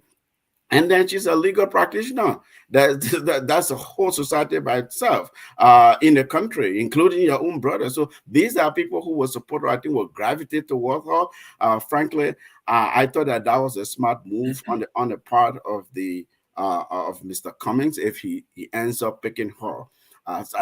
So just to conclude on that, I think Ms. Brownskin brings all kinds of good things to the common tickets. Even some of them we may not even be analyzing or talking about today. In addition to that, in terms of other symbolism or other types of messages that the common ticket may be crafting or that we should look for, I'm looking at it. It's they're saying they've passed Mr. Cummings as the man who says you can't keep doing the same thing for how many years and expect different results. So that is somebody who is suggesting different style of leadership, right? He's saying, look, I'm a guy who has a vision. I'm a guy who is ambitious about this country. From when I listen to them, at least that's what I'm hearing. That I have international experience. I run a mega corporation on a global stage. Not only do I have friends and connections, not only do I have resources, but I can bring some of that goodwill home. And I know something about running a big entity that requires moving multiple pieces. If I were talking to the campaign, those are the kinds of things I would be saying. So this man is saying, I'm a leadership candidate, right? He's saying, I'm a candidate, international candidate. I'm a candidate of international goodwill and connections. He's saying, I'm a candidate who's savvy. I'm educated. I'm not too old. I'm not too young. So all kinds of people gravitate toward me. I can bring young people along. I can bring middle-aged people along. I can bring educated elites along. These are the kinds of things I'm saying. If you look at the different personalities on their ticket, right? Ms. Yakola, she's an articulate, educated young woman, a lawyer. She's very analytical. She's been on the show with us before. She knows, they teach them thing called hierarchy in law school, right? She can lay her issues. She can give you the evidence behind it, and she does her analysis. She brings it together. She's very effective at doing that. I listened to George Wishner. This is a very articulate individual. So I'm thinking, aside from some of the other individuals that Mr. Cummings unveiled and people have problems with, and so these people have checkered record, I see some really top-notch people around him, and that's a good thing. And Mr. Salih, and that's why sometimes it's hard to see where Mr. Cummings is going, right? Because the first group he announced, the Louis Brown and the rest of the people kind of say, what is this? He said, well, I have a big tent. Now, he's being also criticized heavily for not having private sector experience. Even though he tried to play that down, he said, well, if private sector experience means having public sector experience. Right? He's a private sector guy. And I want to, Dennis, I know you will learn, I want to debunk that. It's not a requirement for anyone to have worked in government before they run for president. Yeah, nobody is saying that either, right? But they're saying normally people pick running mates that will complement what they lack in the areas that they are lacking, right? But so we were thinking that he will pick somebody who has that public sector experience, but he didn't. Also, with the issue in the Liberty Party that some people in Liberty Party blamed him for, that is split. Now he's trying to further, people look at it as trying to further divide the Liberty Party by being able to take Charlene from there. Charlene father started Liberty Party, but the same father turned it over to Youngbley. So what, with the base of people always being behind Liberty Party, what do you want them to do this time? So these are some of the things that people say, okay, then what Charlene is bringing to this table? You talk about the young people, right? The young people are on JNB, they're also with WEA. What are they going this time? And the kind of young people that are in the country now that are voting mainly, CDC have a good number of them. Now we have the Kuhn factor on JNB. What specifically is Charlene bringing to Cummings? Oh, I just enumerated to you that Charlene is bringing a lot of things. Look, again, where is that a segment of the population? Oh, in terms of demographic, she's bringing middle age, professional, elite. That's a very important demographic to have on your side. And let us also say that we don't know who were on his short list. But we don't know, it's not final yet. But, it's not final. But before hearing about Charlene, we heard about Youngbley. So the fact that Charlene was not his first choice, what does that also say? No, okay, look, what I'm hearing you say, Dennis, is let's decipher Mr. Cummings' leadership abilities and skills and negotiation abilities and skill, at least based on his own mantra that you can tell.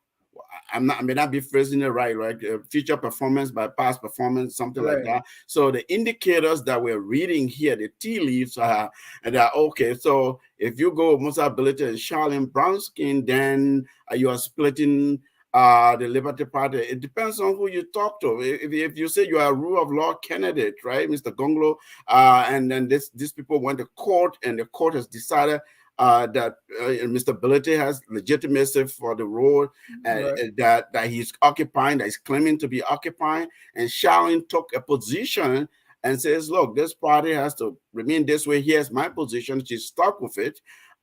You could, I mean, it's a political matter, but as a legal matter, they may be right now, and I don't want to go there because I don't know all the facts and the details other than what's in the public. But if you are going to Mr. Cummings' negotiation, his political maneuvering skills and things like that, the optics and the symbolism of it may not be working for everybody.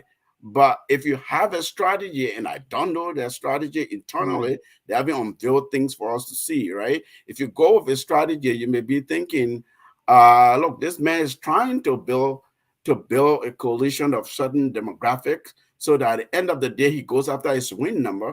Because I told you, the elections are narrowly won. You have your base.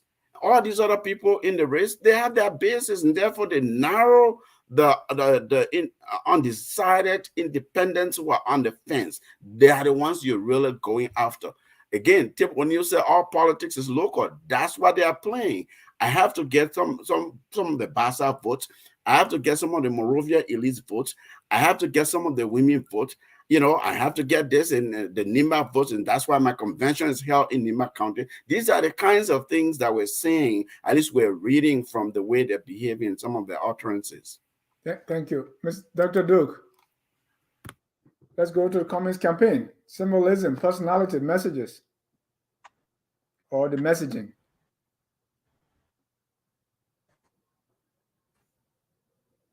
Yes. I don't know. I think these two guys talked about everything else, but still, I mean, if you're talking about messages, you will go back to the same issue. Everybody's still trying to frame the campaign message. Okay, the fixer, he wants to fix the economy. Yeah, that's a good message. But Buckeye wants to rescue the country. And Gonglo wants to clean the country with a broom. So we have, everybody got a core message that, how is it playing with the people? Elections, yeah, as they say, somebody said a few years ago, I think it was, who do you rather have a drink with? Al Gore or George Bush? Say, yeah, I like Al Gore. He makes me think a lot about all the problems in the world.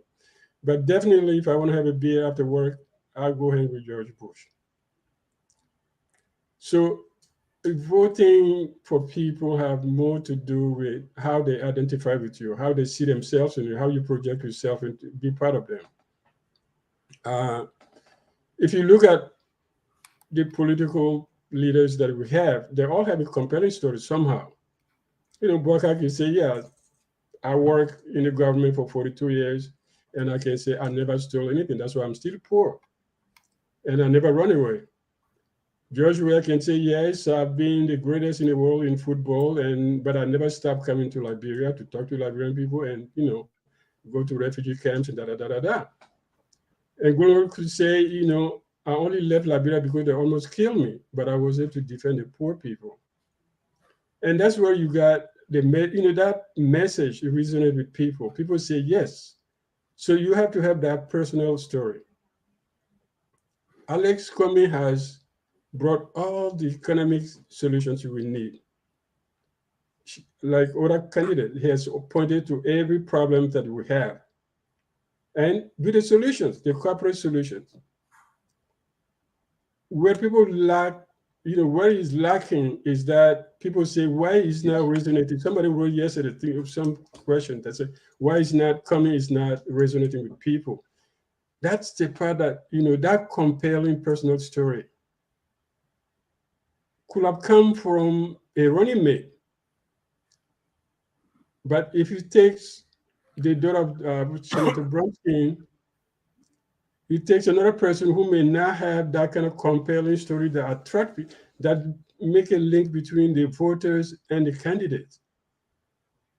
Talk about all the qualification. It's not about qualification. I mean, we had people running against Prince Johnson beat everybody, every PhD in the country. You went to Harvard, you went to Yale, Prince Johnson still beat you because he has a story to tell. So the compelling story that you have personally is what voters go for. And we have seen that Cummings has been struggling with that factor of identity, as if he doesn't understand that he's not too comfortable, that he's not opening up enough, that people don't know him enough, that people don't get to him. All of that because they don't say, yes, this is 1, 2, 3, 4, 5 that we know about Cummings. His mom, his brother. He doesn't talk about that enough. Maybe that's the missing link. Now, if he takes Ms. Brumskin, Councilor Brumskin, brilliant, young, talented, with a good pedigree. Yeah, but if she's going to be running as this daughter of Brumskin was number 1 in Bassa, but national politics, he was not number 1. He was number 3 or number 4.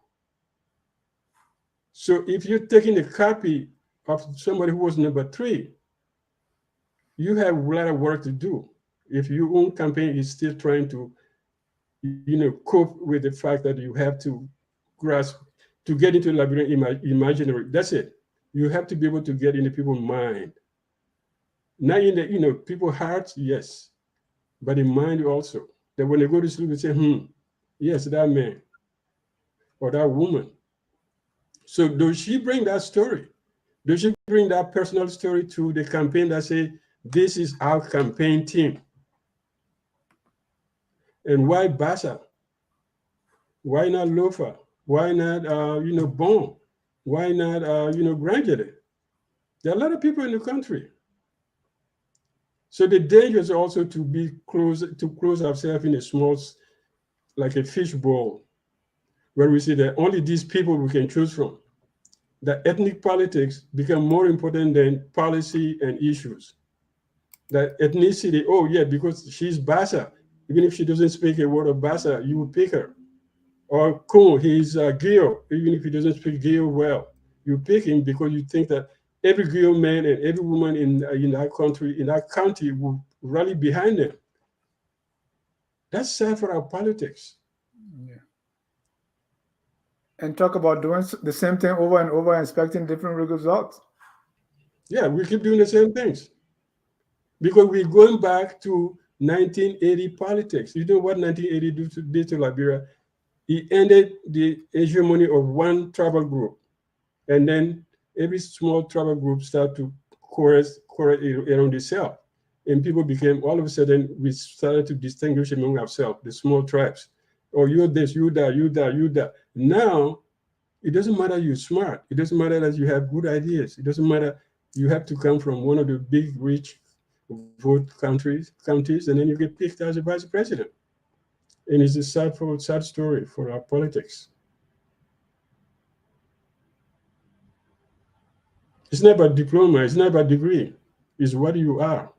What is your story, my man? Thank you. What is your story? Yeah. Time is fast spent. 605-313-6004. The code is 791-403#. If you want to join the conversation, please do that. We want to take the next 4 minutes to talk about the Gonglo campaign.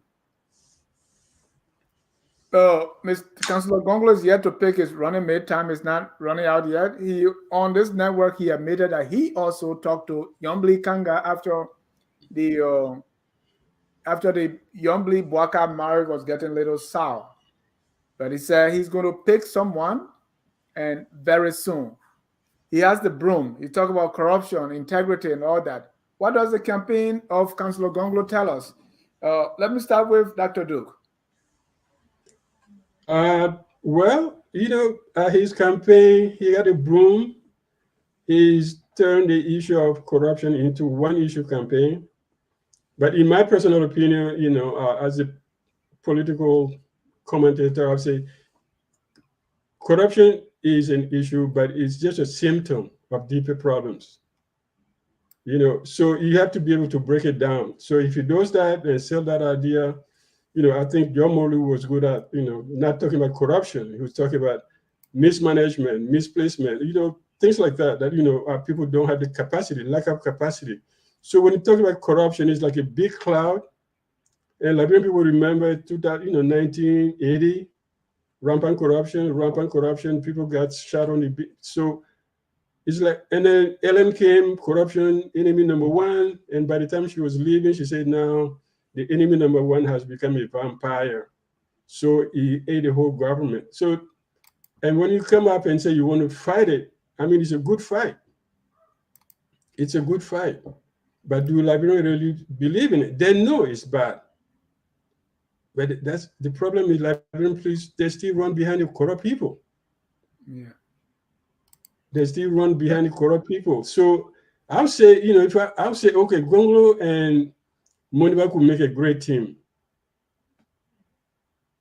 Maybe a totally different team, young, not corrupt, from two big countries, like, a copy of the Buckeye campaign. But, with the vibrancy that, the Buckeye may not have the ideas and then the novelty of, that kind of association. Why not? All right. Right here on Focus on Labrador, Dr. Duke is suggesting that Gonglo Moniba ticket. Yeah. Mr. Salif, let me come to you for the next 2 minutes that we have. Councillor Gonglo, rightly, he's made a campaign about corruption. We was on the network and I said, well, Councillor, you are talking about fighting it when it already occurred. What are you doing to prevent it before happening, right? And also, corruption is a two-edged sword, right? The people that are voting, sometimes they don't even like for you to be too strong on corruption. And they say, well, if we vote for this president, we will not eat. It's not a good thing, but that's what we're dealing with. How is Gonglo when how is campaign? Yeah, I think his symbolism is a transparent and honest symbolism.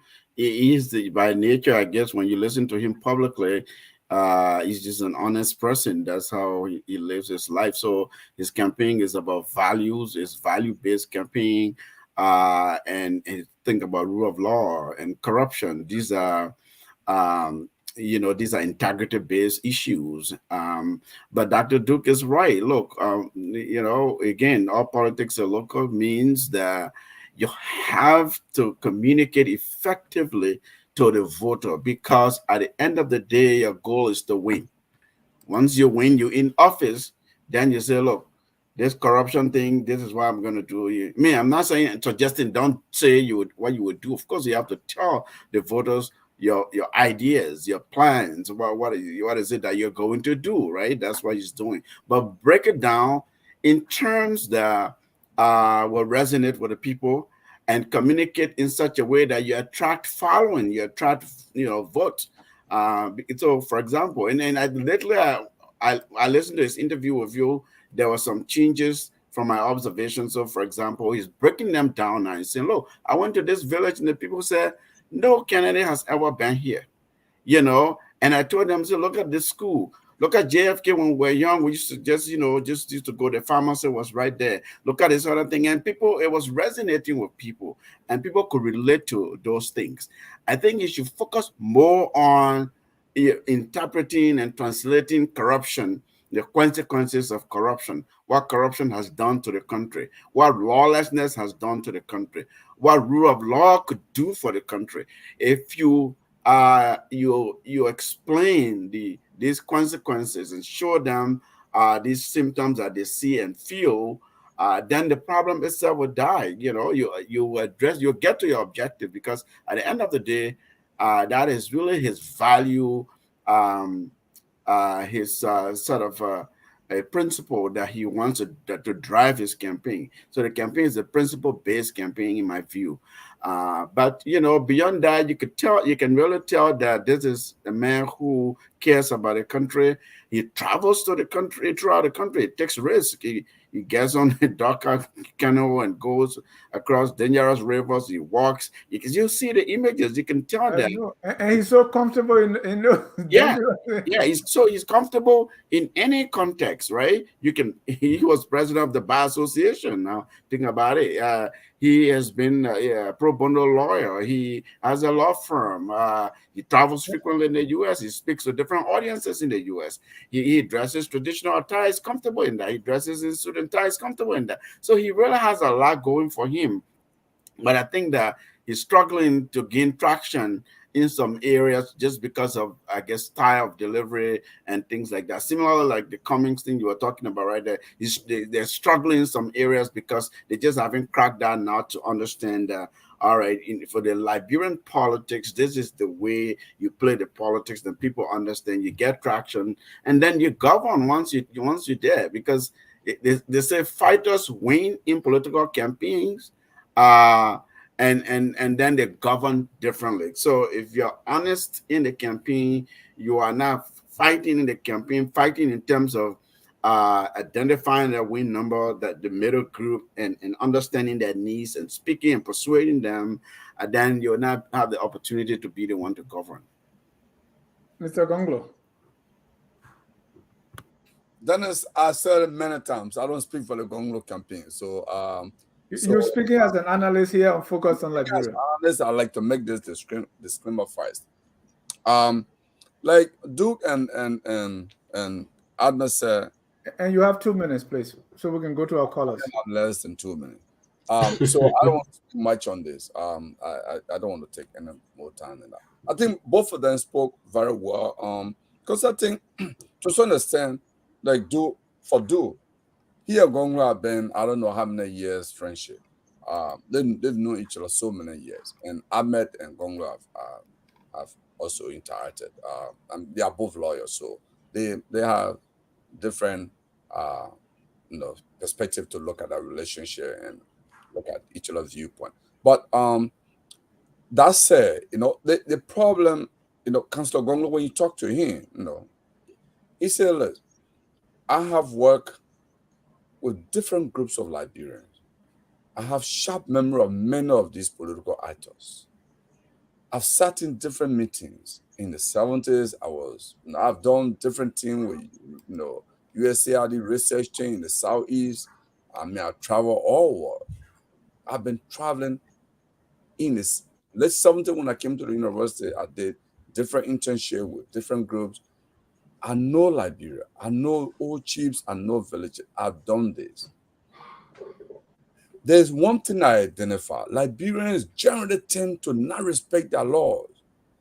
We have, like, in the United States, Europe, as soon as Liberians arrive at our area, they even want to overtake the wrong side, something they can't do in the US. So we actually need to fight this culture, but also begin to respect our laws. If we have investors come to Liberia and their money, their investment is stolen, that country can be developed. So firstly, we need to have a government that respects its laws, its own laws. We need to have judges that are credible. So we need to kind of transform the system. We need to put in safety nets, or checks, even if it means bring technology to, kind of make people change their behavior. We need to do that. When we do these things, a lot of the things will flow because Liberians are energetic. I mean, you give them the opportunity to work. But if we don't change the system, we don't fight corruption, we don't do other things, we can craft all the campaign messages, we can come up with development platform, we're not going to work. So, for example, agriculture, you look at agriculture, you say, look, making farm with cutlasses is not going to help that country. Government need to take a bold step. We need to reprioritize our budget in the agriculture sector. We need to mechanize the farming system. We have a military that will pay in and will feed in the military. We can put them to war now to fight that the enemy Liberia has now is hunger. Let's fight hunger. Let's put the military to war against hunger. Let's give the military a farming missionary. Let them make farms. In 2 to 3 years, Liberia can be a net, we can gain so much money and take the money that we save from importation or rice to other development projects.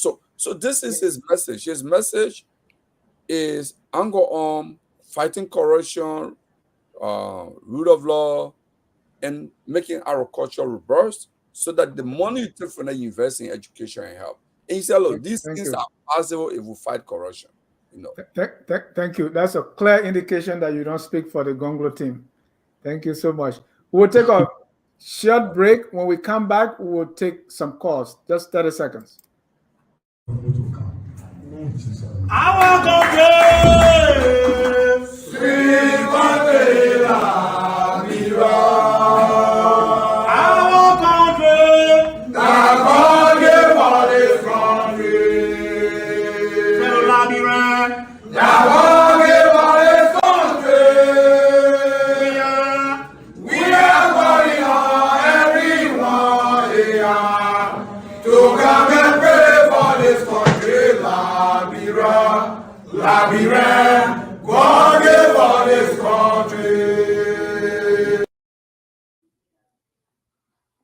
Welcome back to Tough Talking Thursday.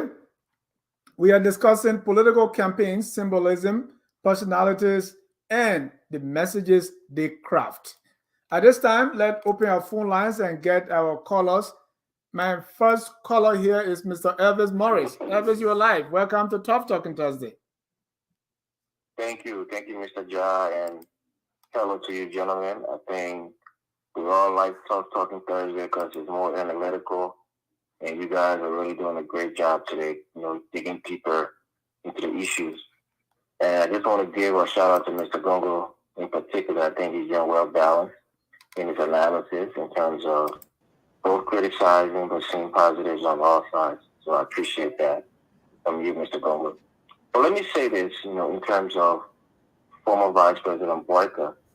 When most people are looking for people, if we're talking about the economy in the country right now, and that being one of the main issues that people are disappointed in this way of government about, you look at a man who says that he's poor, when you're looking to give money to a stockbroker or somebody to invest on your behalf, you look at that person's life, you look at their lifestyle, you want to see some modicum of success in their personal life to know that they know how to handle and manage their money. So we're giving our economy to a man who can't manage his own personal finances. It's touting his poverty or his lack of financial stability as a plus. And we look at that and think that's a positive for our country, where we'll put our country's resources in the hand of a man who has poorly managed his own personal resources. Why you say that? Why you say poorly manage your resources? Well, he said he's poor. This is a man who has made millions over his life in terms of just his own salary alone over the last 12 years alone. So how can you be poor in a country like Liberia, where the cost of living is so low, and want to be president that's going to revive our economy, Mr. John? We have to look at that.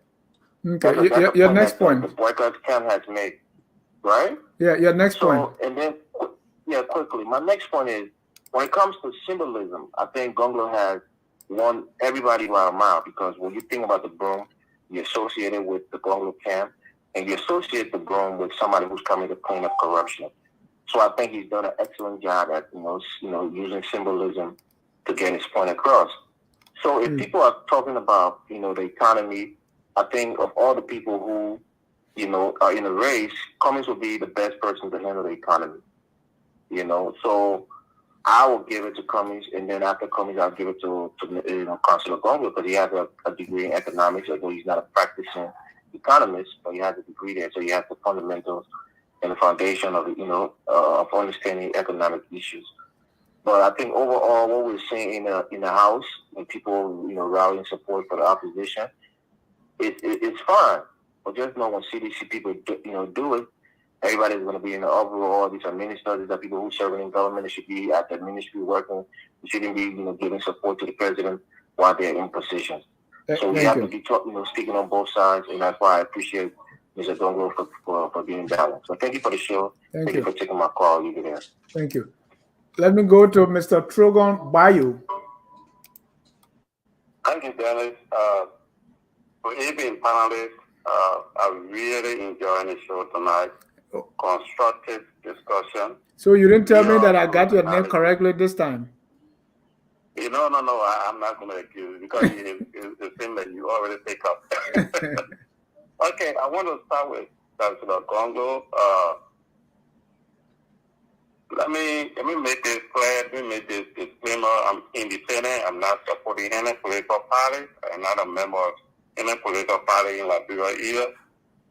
But Councilor Gonglo will be in Indianapolis this weekend, and there's some program scheduled for him.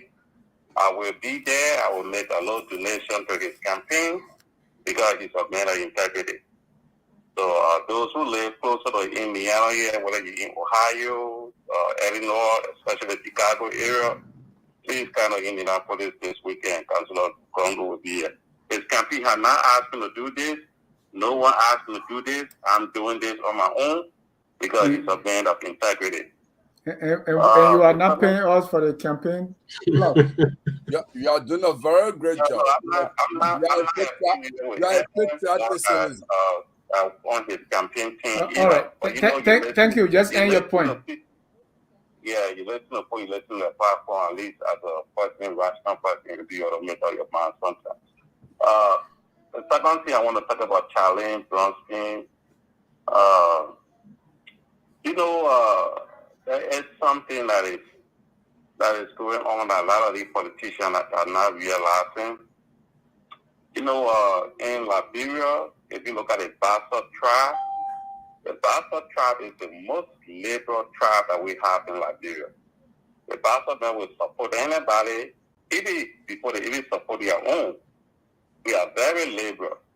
We can highlight because always look for best. They have consistently voted for Bromsky.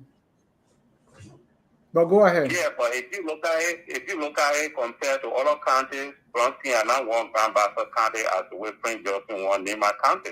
Just take a look at that. Cummings did not win Maryland, but go ahead. There is a Bassa bill here, and that bill comprises of Magibby, Grand Bassa County, Riverside County, and almost 30% of most of the other counties. People not taking this into consideration. And the Bassa people are very, very hungry right now. They want to sit at the table. They really want to sit at the table. This has not been their priority in the past. They've been supporting candidates across the board. But it seems a lot of the Bassa people, including myself as a Bassa man speaking, that the issue of identity politics is taking over our country. And it's very sad.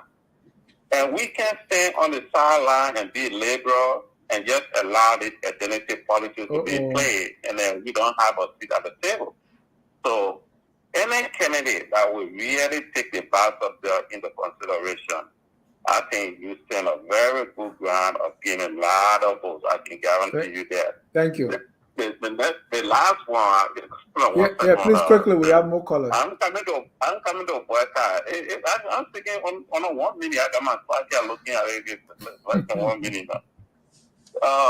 Today on Phone Talk, Mo Ali, a very close supporter of Joseph Buckeye, was on Phone Talk today.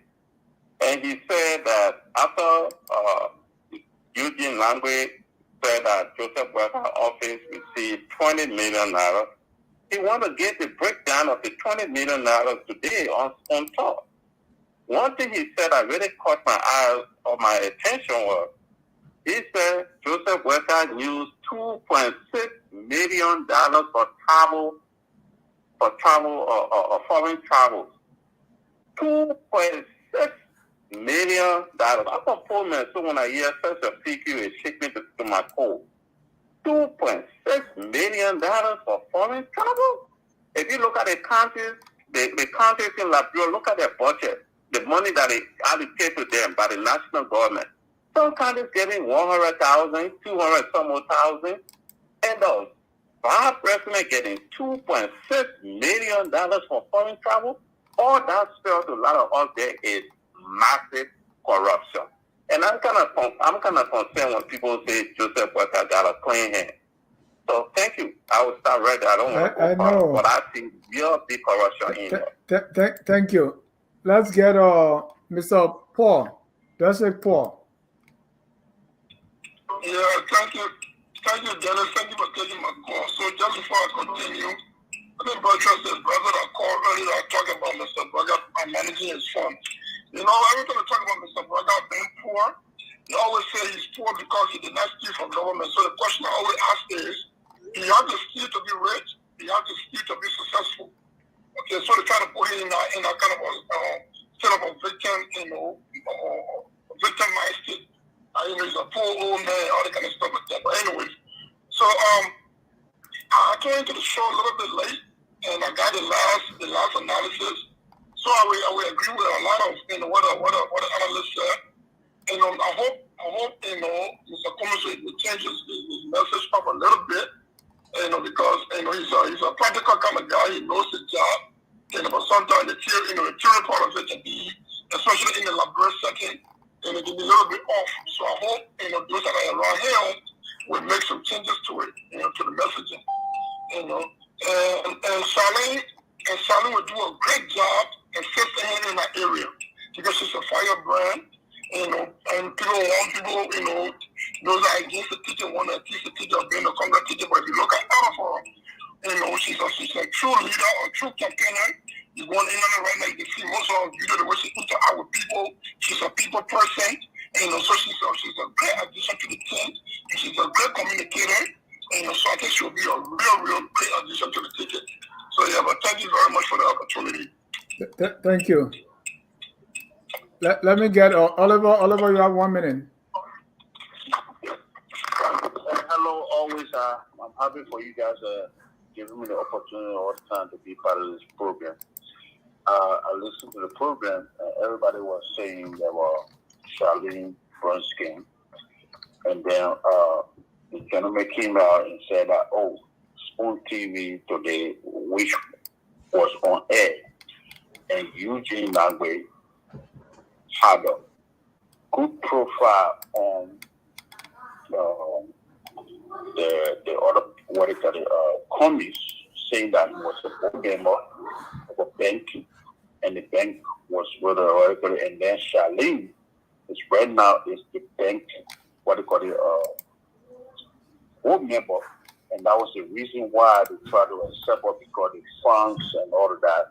And then when King Joseph Boyka said Jeremiah Cummings is supposed to come out with $3 million, but when it came out with 2 and someone else came out with $1 million, and that was why they were accepting Jeremiah Cummings.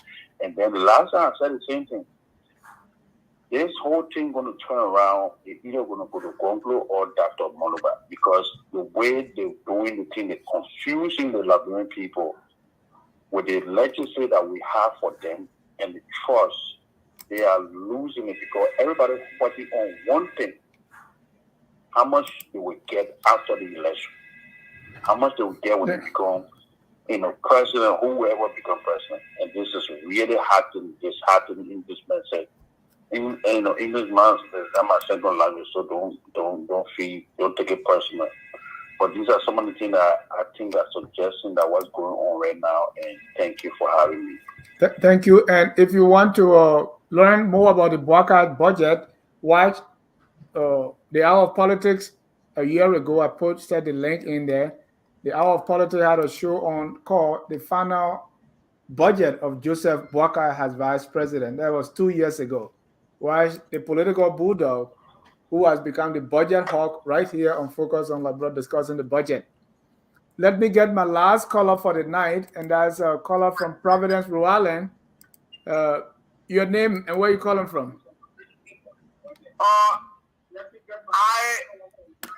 am Wilfred from Ghana. Go ahead, Wilfred. Yes. Thank you, Mr. Dennis Guy. One thing I would like to inform the Liberian people on is that Wilfred from Ghana. I have been listening to you. Look, I have understood the Liberian politics. Gonglo and Cummings, they are not significant in a question now, the election that comes 2023. And the Liberian people, the only people they are looking at now is Buckeye and George Weah. So discussing Gonglo and Bronski over there is insignificant. Look, Bronski Cummings is not known. Cummings is not known. Nobody even knows them in the very contest, in the few contests in Liberia. Let's watch with Gonglo.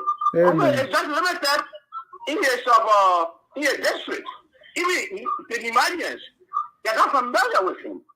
So no need of you inviting yourself. So concentrate on Buckeye and George Weah. Even with Buckeye, he has something on him.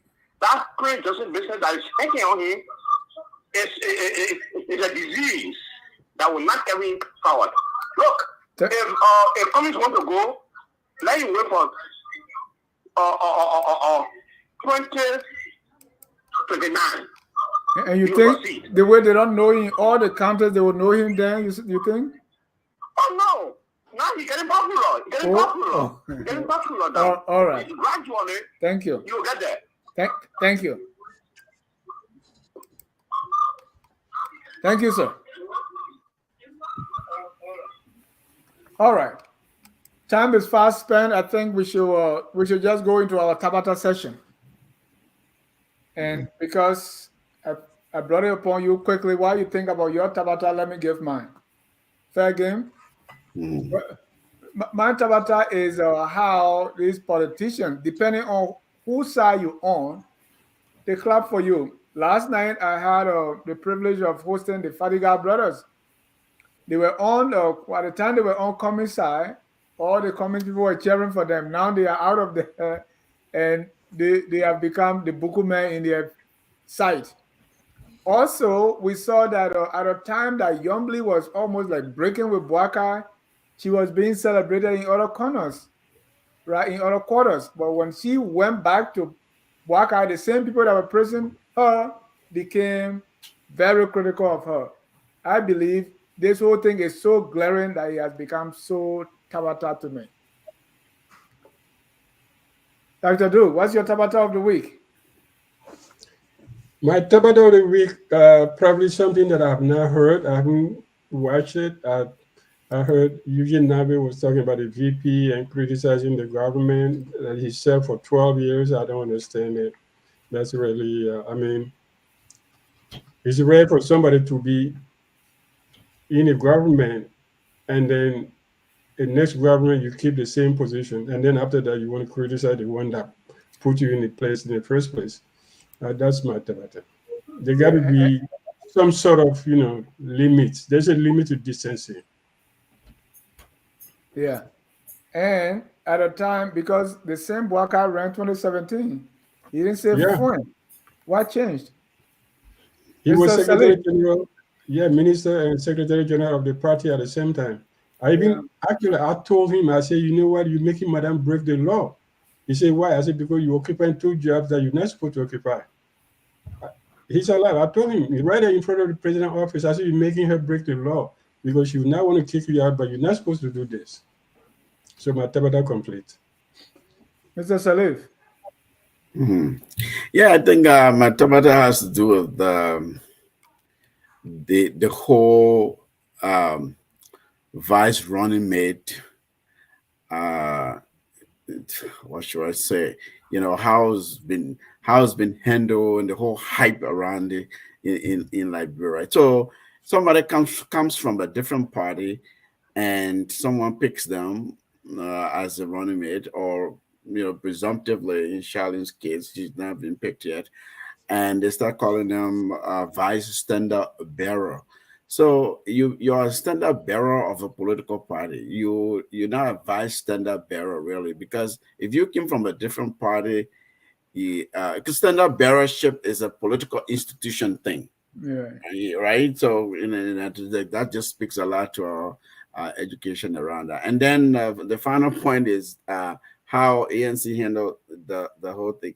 All right, so they were set to announce at a convention, and then Horatio Gu or somebody made a motion. They said, "Oh, let's give it 2 weeks," but then they're discussing this person that they will pick. Right? It's all but foregone conclusions, fait accompli. We know the person. It's not even presumptive anymore. It's like, okay, just have your party and and announce the person. So I don't know how much enthusiasm they'll build around that. How much can they ride on what wave? I just think it was a little. It's not a bad thing for them to go to Barcelona and celebrate, but I think the wave they're trying to ride on was a little miscalculated because the convention wave would die, and then So, anyways, I just felt like, all right, yeah. I see what there. That was complete about because, in fact, somebody told me I read in the front page that they were quoting an article from one of those constitutions out of ANC or CPP that they shouldn't the VP should be picked from the county where the VP is coming from. How do you go to a convention you don't know what's in your constitution? Yeah. So yeah. That to me, I mean, I come from all the way beyond God's, but I've never been affiliated with any political party. But it looks like I can advise these campaigns. Yeah. I think speaking about that, even Unity Party, Jeremiah Kuhn name was announced by Prince Johnson in Nima 2 weeks before the actual announcement. No, that was a different context. Right, that's people throw trial balloons out there. People throw things out there, but if the leaders in the party are calling the person's name and say we will go to their home, this is what we'll do, it's beyond presumption. We already know, Mr. Gonglo, what's your Tabata of the week? If you wanted to add to Tabata Serlip, I think the other aspect of it is the sort of naivety with which they dealt with it, that the ex-secretary general will come and put a motion. Why don't you just come up and say, we're not ready? Why give this false sense of democratic process that we are a democracy, so we do this? We all know where it came from. Mr. Cummings decided, I'm not going to announce it yet because we have to wait. I'm going to announce it in Basa. So say, okay, go announce it. No, we can't do it like that. We have to do it like democracy. People are not naive. I know, especially when Yombly and Buckeye go into Basa that same weekend. Yeah, no, people are not naive. You don't do things like that. I mean, just say, okay, we're not going to announce it, and then let's go home. Next week, we'll announce it. You go through a motion of, semblance of democratic process. I'm sorry, Gonglo took it. And you are on record for adding to the Tabata of another panelist. Yeah. Mr. Gonglo, what's your Tabata of the week? Well, my Tabata of the week is, if you look at what is going on now with the UP folks and the CDC folks, they're kind of funny. In 2017, Prince Johnson joined the CDC. There was celebration. You mean join the political party? Yeah, he I did declare support for we are. So support. So it's not joining. Yeah, I mean, okay, I said jump to. Oh, okay. Now, he's gone on the other side, so there is celebration. So then the other side is now saying, hey, in fact, we're doing more for Nima people, but this guy was tapping us. We were putting everything through him. Yeah, it's Kun and Prince Johnson record. We give so much to Kun. We give so much to Prince Johnson. They personalized it. They didn't give it to the people. Okay. So now all of a sudden, all the things that, the we are government promised Nima people, the records are coming out now. That here, it's a record. The president delivered this to Kun. We did this to Prince Johnson. In fact, the budget for Nima Community College, Prince Johnson said it should be allocated to his university. So it was allocated to his university. So we are beginning to see that kind of fight now, and it doesn't make sense to me. Why didn't you tell us all these things before the election? or why didn't you stop him from personalizing public funds? Is that government runs though, Mr. Gonglo? Is that mean you're blaming those two officials of the county? I understand as a senator, you advocate for your people, pork barrel projects, and so on. But as the central government giving money to individual senators on behalf of our people in Nimba, you're telling us that's how our government is. So, Ahmed, here is what happens in government. The legislature, you know, as a lawyer, approves the budget. Basically, write the budget and send it to the legislature. They got the executive send draft, but they have their own programs. Pork barrel projects. Yeah. So then they send to the legislature for signature. So like the Santel report. Look at the Santel report on Kun. There was money going to health sector.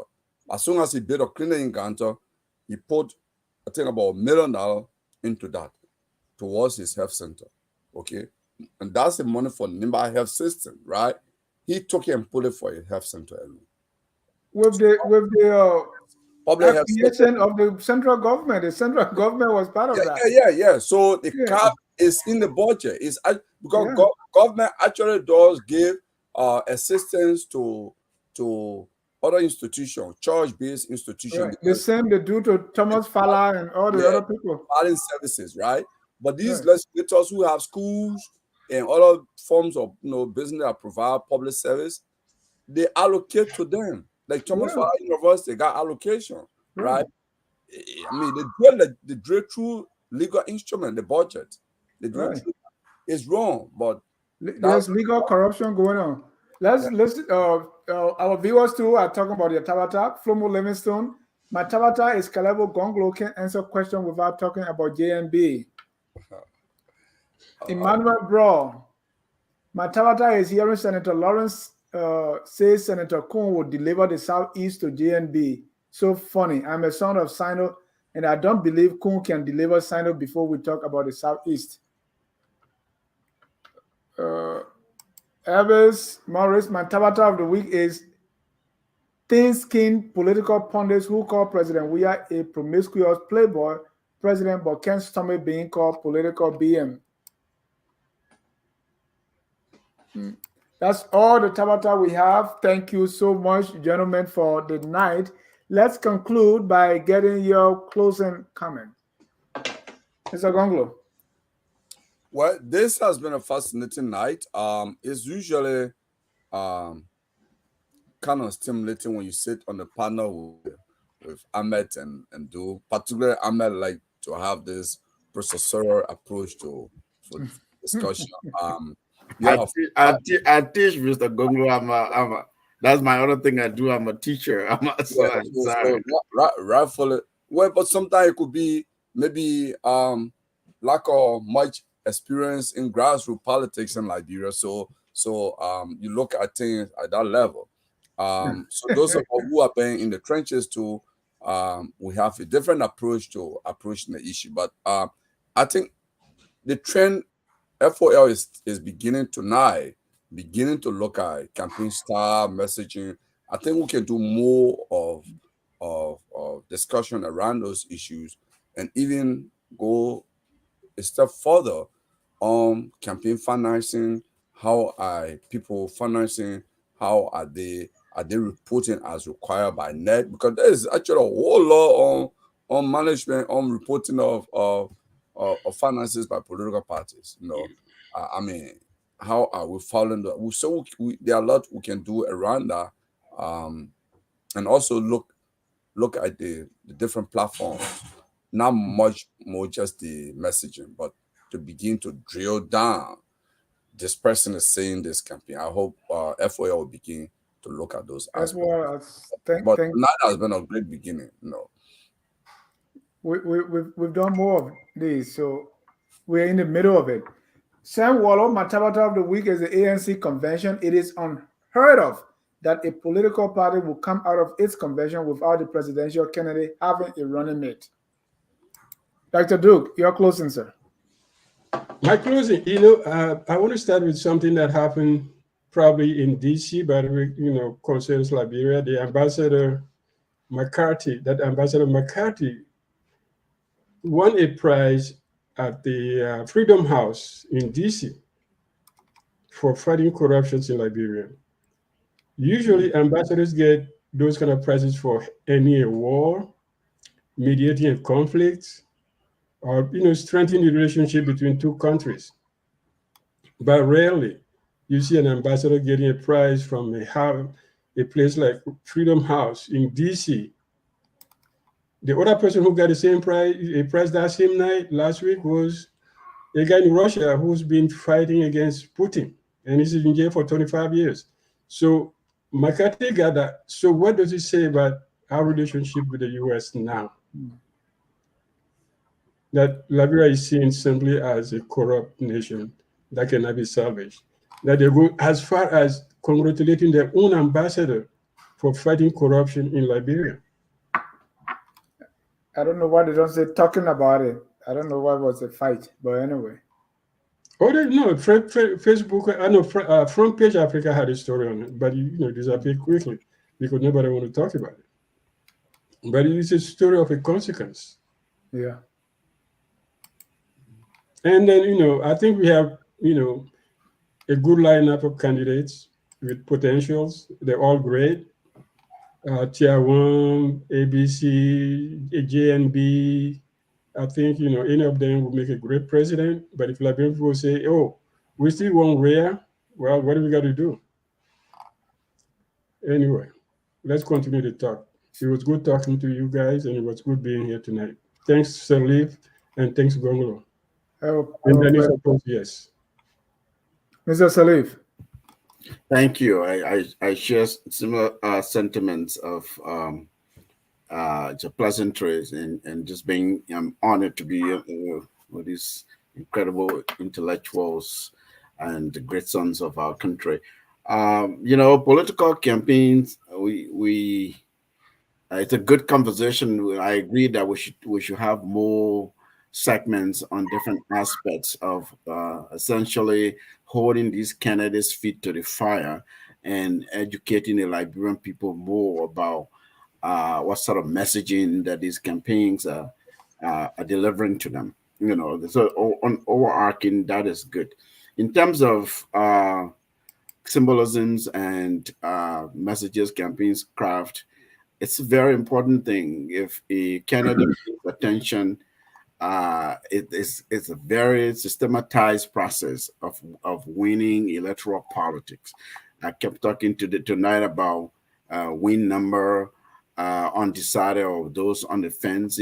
Political consultants you talk to, they say you have what they call saints, SAINTS, and sinners.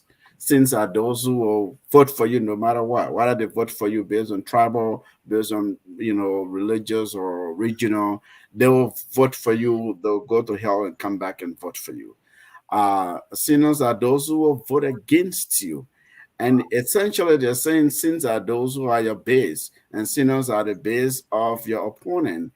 And then you have the savables, are the undecided voters, are the ones that are in the middle.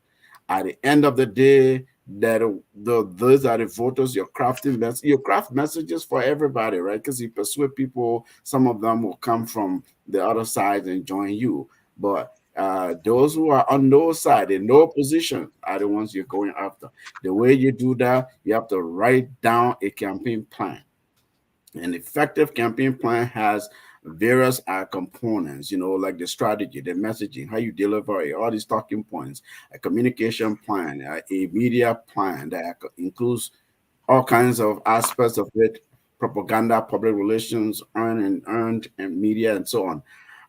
And a financial fundraising strategy, and so it's a big thing. I'm highlighting this because it's important. That's what gets a candidate to win. That's what presents the best person to the country. And you also get a good sense of the future leadership style by how they manage their campaign, who they pick as a campaign manager, who they pick as the running mate, who are on their team, and things like that. Again, campaign manager is really that overarching individual who is running almost like a private sector entity to be able to successfully manage the candidate's message, and the campaign, and not get off message. So this is an important undertaking. I think we should encourage all of us, who have opportunities to appear on platforms to talk about, to just hold candidates accountable. Thank you so much, Mr. Salif. Thank you, Mr. Gonglo, and thank you, Dr. Duke. We also want to thank our viewers, thank those who called, those who commented, and even those who will watch later. Always focus on Liberia is the place you should be, because we cover it than any other on the planet. We've been doing this since 2017, and there is no reason why you think we're going to stop now. We're just going to get better. And we ask you for your support, moral, financial, you name it. You also have expertise. Please drop me a line and come and assist and be a part of this wonderful experience. Every week, we come your way. Until then, we want to close with our song that says, "We are all Liberians." Have a good night and God bless you. We are